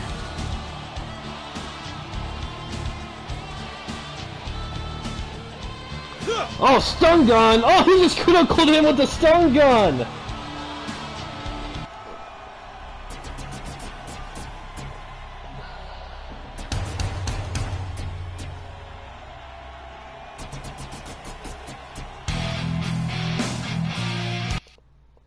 How often do you see a stun gun critical somebody? Thought he killed him, yeah, exactly. I got a 76 there. Nice, good, solid win for the Hollywood Blondes opening things up.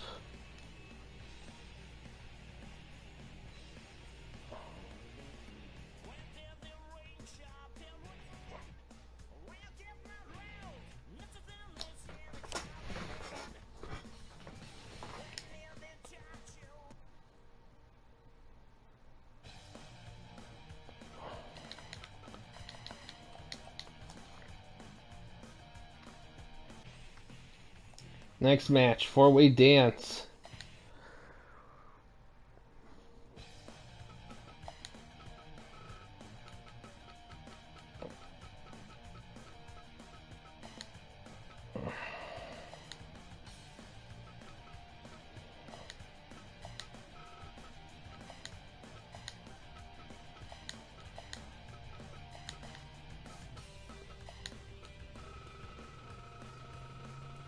Right to the, right to the, yeah, exactly.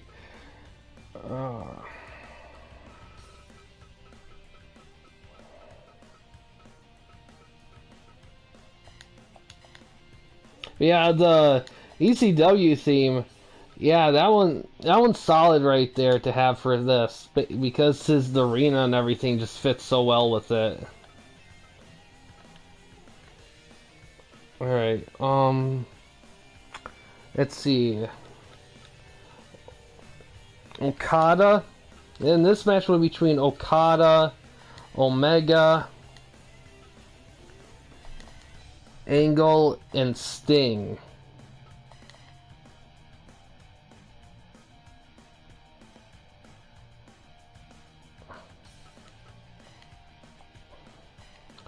Let's see how it goes here.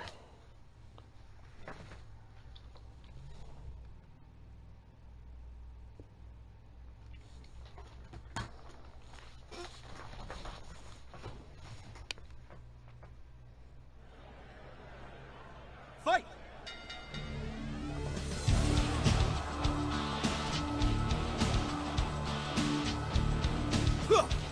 As most multi-man matches, it can get pretty chaotic.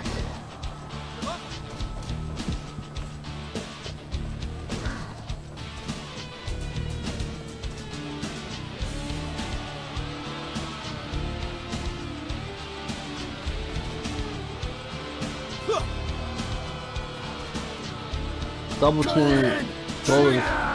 team V trigger right there.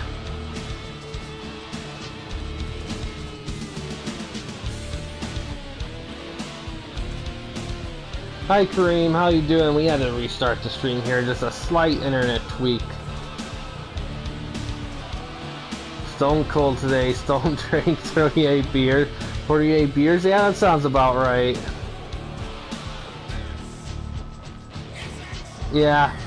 Oh, Angle gets suplexed out of the ring.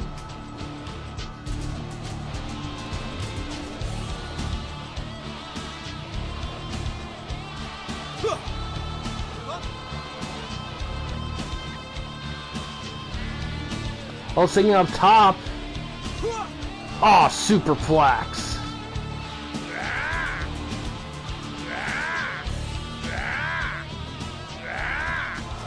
Oh, Dragon suplex.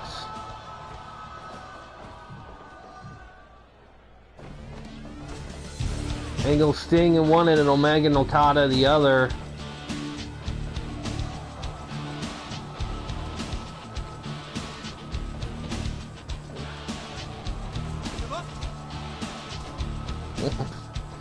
Well, I mean, like I said before, I mean, there could be many reasons why the tattoos for Vic weren't what didn't represent 100% represent. Let me rephrase. There's reasons that why like Vic's tattoos weren't well represented in the game as they were in real life. I mean, and a lot of that just might have to be to the fact that they just didn't have the tech or they didn't have time to, like, they established everything else first, and by the time they got to the little details they only had so much time to like input them. So either they didn't have them in or they did put them in but they didn't have time to actually put them on, so they just put it on. They just gave you the option to do it. And to be honest, if that was their worst sin back then, I'd gladly take that over what they do nowadays, if that was their worst sin right there. Ooh, nice maneuver right there. A neck breaker right there by Sting. Oh, nice flying cross body.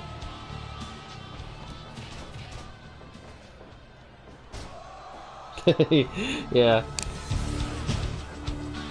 Oh, overhead German sent Sting out of the ring. 2, 3. Look at the chaos here. 5, 6, 7. Another German. 9, 10, 11, 12, 13, 14, 15, 16, 17, 18. Somebody's gonna get counted out. 19, 20. Oh, Angle was counted out. He is done. It's down to Sting, Omega, and Okada. It's been a while since I've had some. I might have to... Oh, spinning tombstone. Into a Scorpion Deathlock.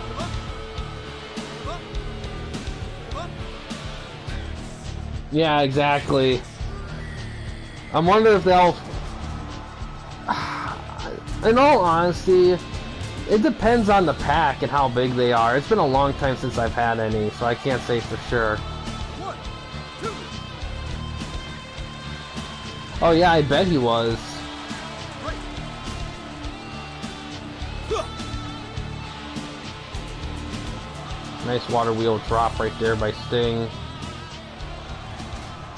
1, 2. Oh, Okada.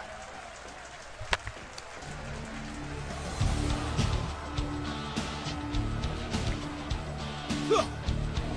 Oh, atomic drop. Yeah. German with the bridge. Almost had him. Yeah, crazy count out. Yeah, exactly. And I know you. I don't know if you guys remember this or not, but for elimination matches, you can have top rope eliminations as an option as well. Like if you want like something akin to like the WWF Final Four match with Hard, Taker, Stone Cold, and Vader, something along those lines, you can do that. Oh, I wouldn't know about that. I think if you look it up online, you could probably find the ways to do it, but I wouldn't know on top of my head on how to do that stuff. Oh, nice V-trigger right there by Omega.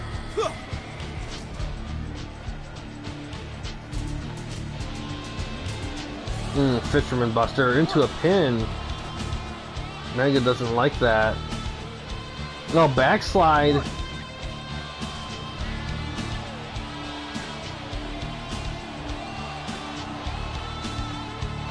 Enziguri. Who calls it by me? Advertising, more or less. That's probably what it is. Oh, German with a bridge. 2, 3. Oh, Omega gets eliminated. It's down to Okada and Sting. Sting hits a tombstone. A hip toss.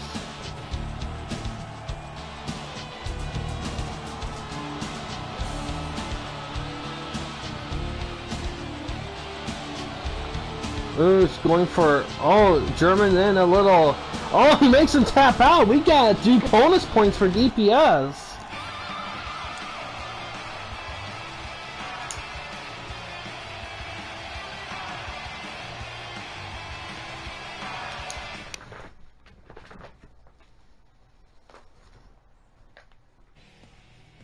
Mm, 89, not bad.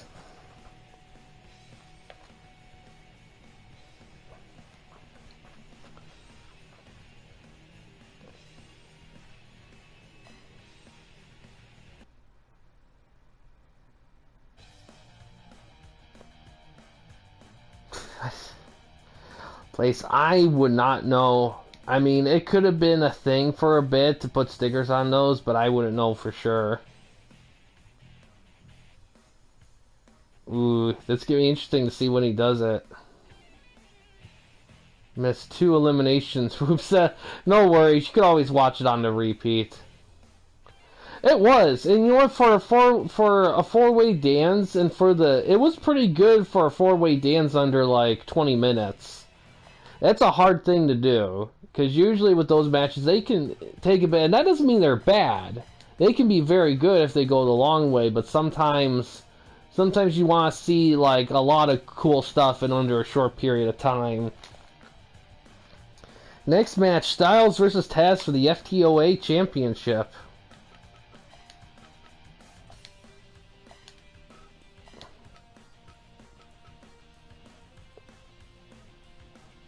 Like a basketball. Ooh boy. I mean, I don't know for sure. I mean, I never really made the comparison myself. Didn't really think about it that much, but I mean, a lot of things can look like a lot of things. I mean, there's only so many designs in the world. Some of them are going to be bound to look like some other things. Where is it? Styles trying to reclaim the belt.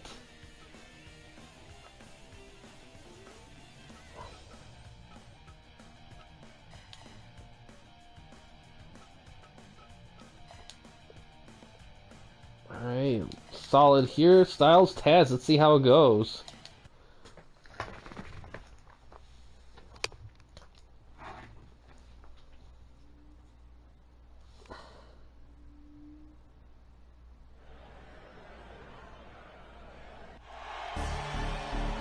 So he was going to prove. Oh wow. This can be interesting because Taz did beat him really heavily. Like, it's not even funny. Like,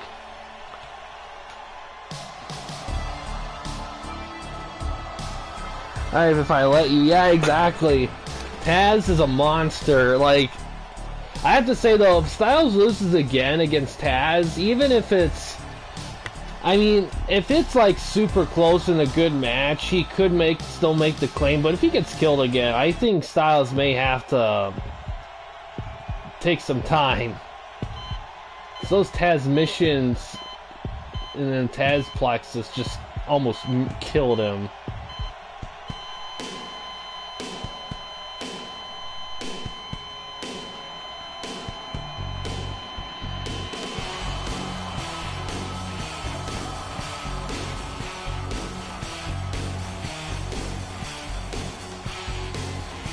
I'm sure they do in some neighborhoods. I mean, chainets will always be badass. I don't care who you are. They'll always be cool. But I can't say for sure. There's not a lot of basketball stuff around my area.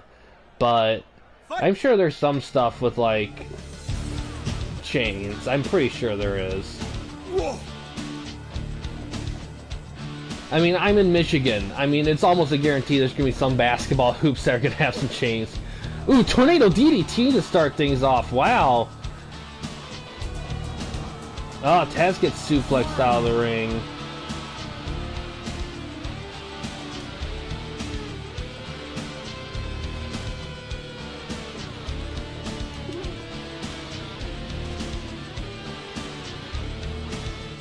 You know, now that they use the speed, yeah, exactly. And you know what?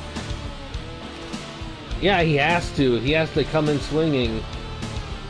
I haven't been to New York, unfortunately.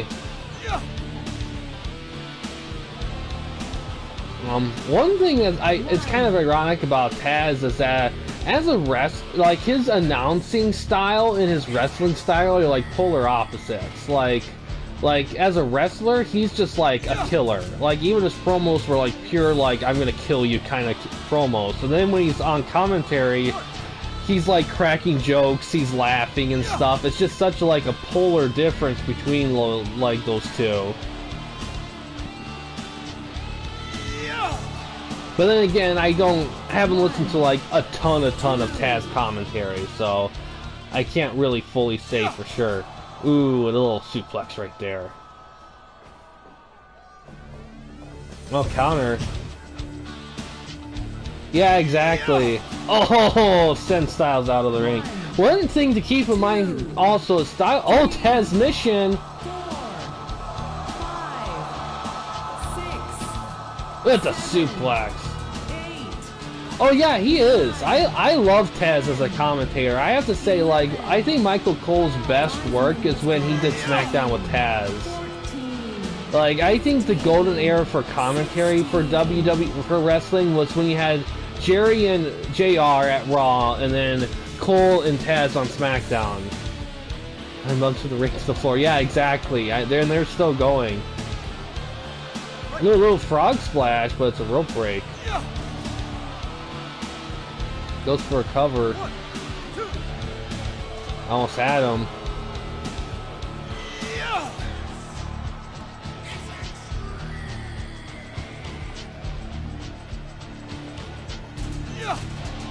Nice close, nice lariat. Oh, Taz mission on the ground.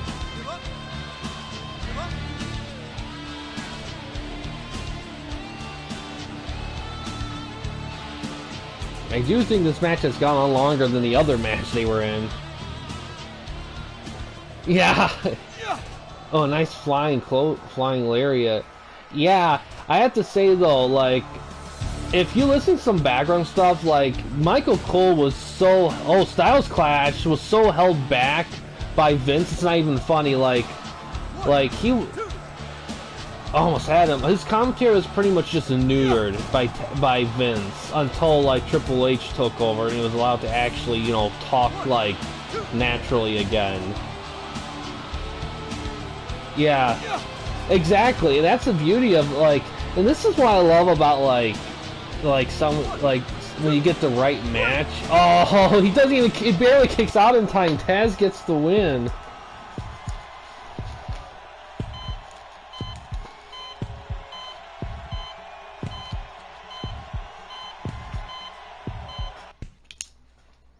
Ooh, man. 81. Alright, I'm gonna see how... Yeah, it is a better match, but yeah, Taz is pretty tough.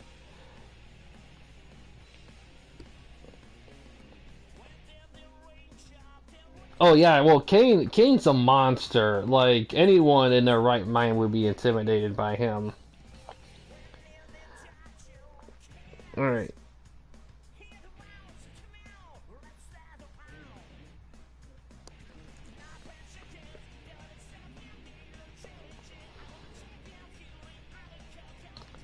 All right, DPS, you got an 82, so you're gonna get second place tonight. And Beast Slayer has won the event here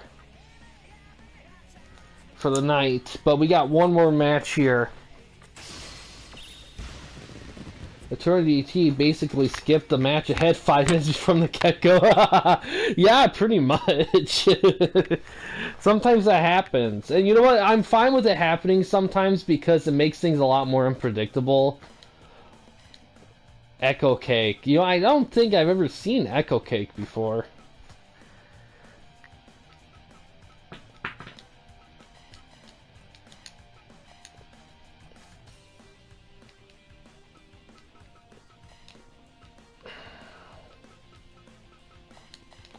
Oh man, let's see how well this goes.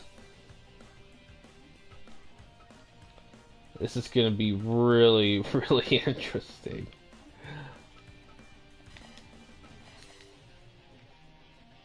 Kane will be fighting for the IC title match with Guerrero and Goldberg. Interesting.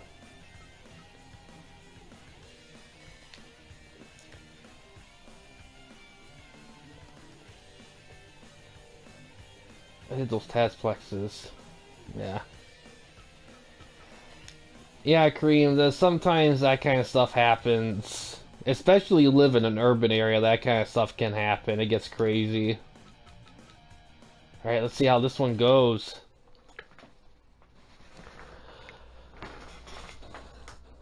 That'll be cool to see, Beast Slayer. That'll be an interesting match for sure. But I noticed you guys have been a lot more braver with the Battle Royale matches and free agent usage, which is great. But it's easy to forget that using the Battle Royals and free agents, they do cost points, and if you're not careful, it can eat away at your profit. So you do want to keep an awareness of like how much stuff will cost you. You got a lot of you guys have tons of points, so you can do however you want to do with it.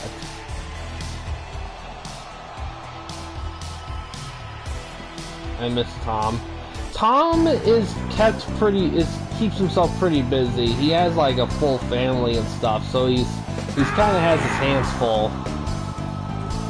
And plus, he's not an online guy for the most part. He likes kind of being up and at 'em and around people and stuff. The online stuff, he can only do so much of it before he kind of gets antsy.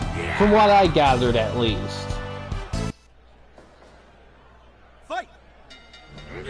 Starting with Animal and Hart here. Now, Hart and Punk are the current FTOA tag champions, so this is going to be very interesting to see if they can outdo the Road Warriors here.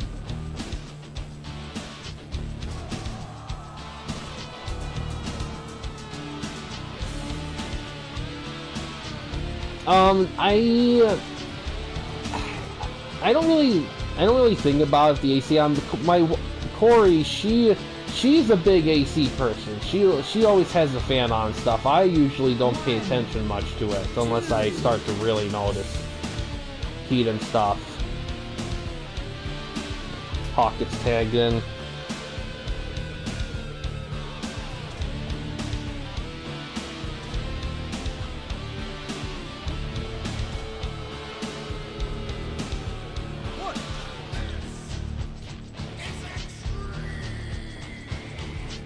Big back draw.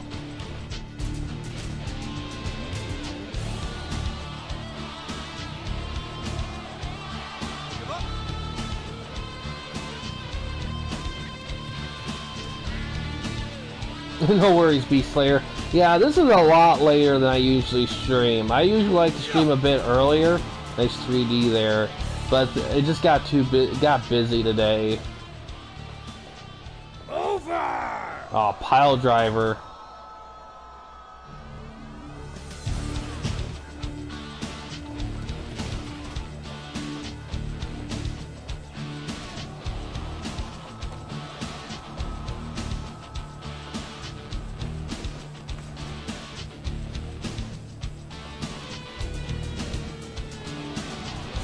We're going through a technical sequence here. 5 minutes gone. Yeah. yeah, that's just Legion of Doom for ya. I mean, these guys have like, I swear, they have like 3 tag championships.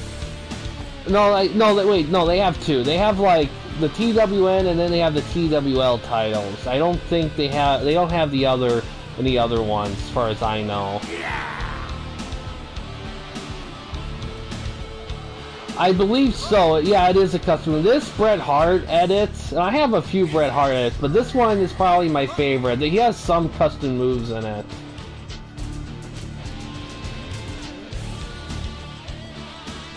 Oh, leg drop.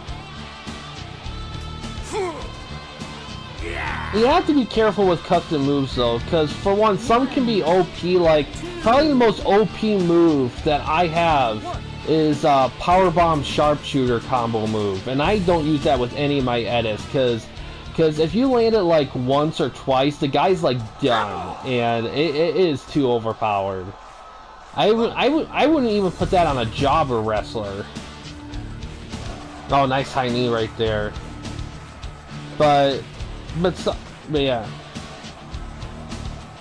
Yeah, I really want to play those King of Colosseum games. They just take a little bit extra work that I just can't, like, I can't get a grip of, unfortunately.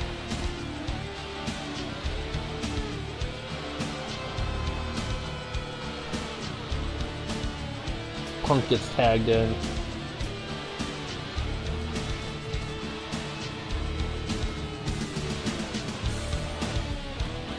Oh, camel clutch. Nice little stomp from the top, working that arm over. 10 minutes gone. Oh yeah, streaming wise, I'm only able to stream on PS4. Like, there is, oh, rock bottom. I mean, of course you could stream on computers and stuff. I mean, the Retro Sports Gamer channel, oh, Anaconda Vice. The Retro Sports Gamer channel has been doing it for like years. And other YouTubers as well. It's just, I've just never been able to get it together. Mostly because through a good chunk of my YouTube lifespan, like, I've had really shitty computers. And not a lot of money. So I've never been able to get the hang of that. Oh, GTS. I mean, nowadays, I have a good computer and stuff, but I just don't have the resources to get the tech. To do, like capture card and that kind of stuff. Because at some point I would love streaming to be more of my main thing, or at the very least record through my computer.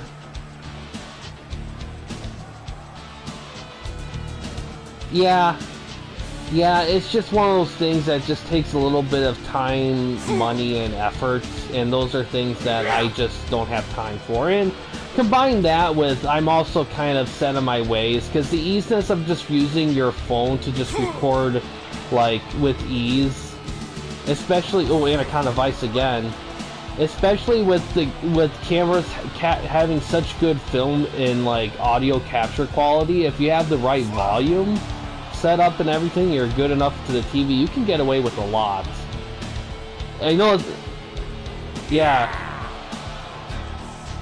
Yeah, I definitely want to, for sure. 2, 3. Because right now, rock bottom on a concrete floor. Right now, I just been looking for a wrestling game to, like, get full dive into that I haven't yet. 9. Because Here Comes the Pain, I've pretty much played that game to death. I played quite a few wrestling games off screen, now that I think about it. But so far, this is the one that just feels like the most complete package. Despite its little imperfections. Little tag team maneuver there.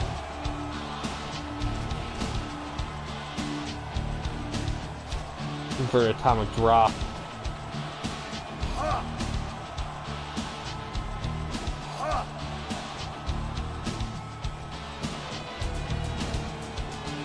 Oh, power slam with the cover, but it's a rope break. Finish! Press power slam. For atomic drop. Little lariat there.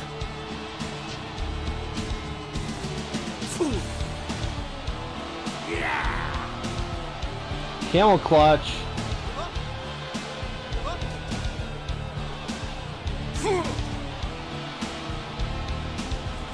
Ah, back grapple gets countered. Spine buster. Punk gets tagged in.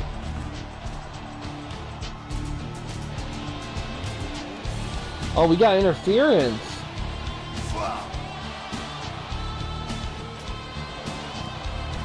Who's that? Oh. That's Paul Elring. That's the Legion of Doom's manager. He's helping them out here.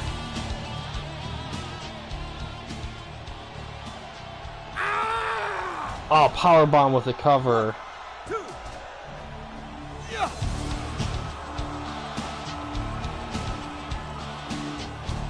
20 minutes gone.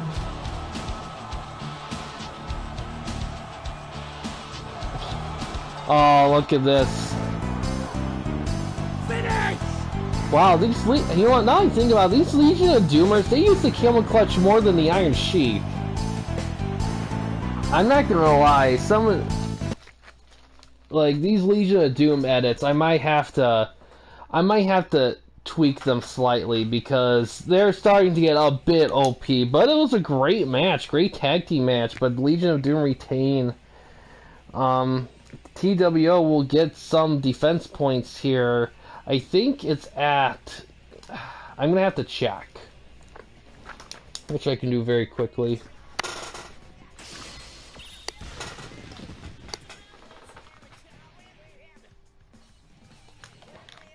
Yeah, exactly. Damn it.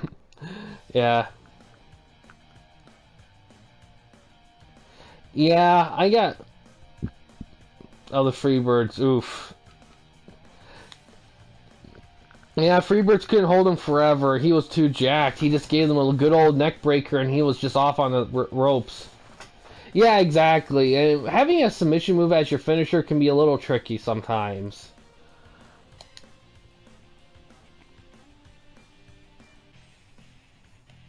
Let's look at title history to see what points TWL will be getting here.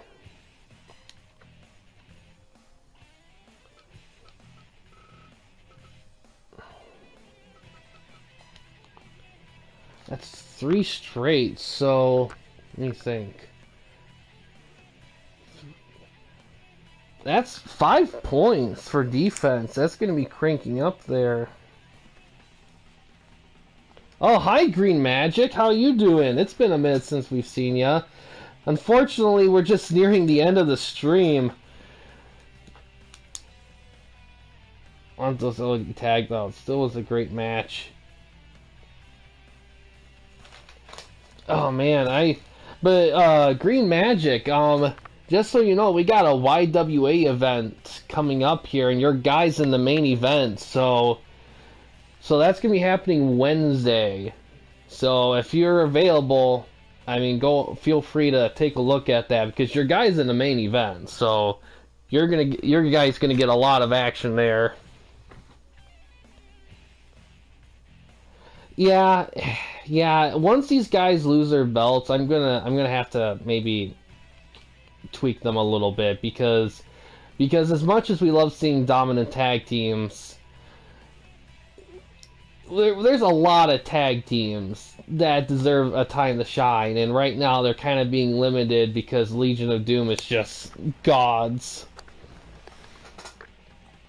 I'm sure they'll lose at some point, though. They have to. They can't win forever.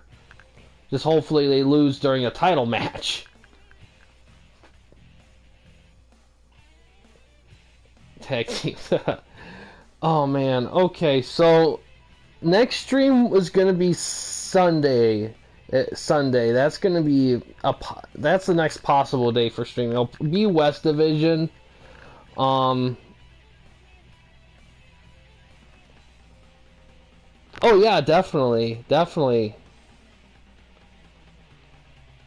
Oh yeah, I mean, yeah. Keep in mind that like they're not getting like a ton of defenses only because well they only because they don't get really asked a lot because one, a lot of people want those the single belt, and two, I mean, the Legion of Doom are tough. Like if you get in a turn, you're gonna want something that you have more of a guarantee in. You don't want to waste a turn on a team you're not gonna beat. So I've tried Cinnabon before, Kareem. But yeah, I think that's gonna do it here. Good show. It sucks that the internet went the way it did. It would have been a lot been nice if it didn't do that, but it is what it is.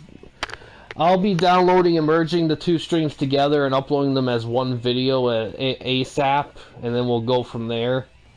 What else? Can't think of anything else. I think that's gonna about do it. Oh, no problem, Gray Man.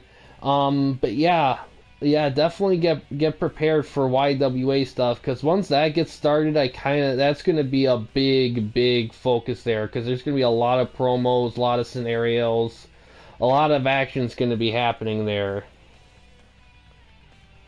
So, but yeah, TWN action until then. So keep that in mind there.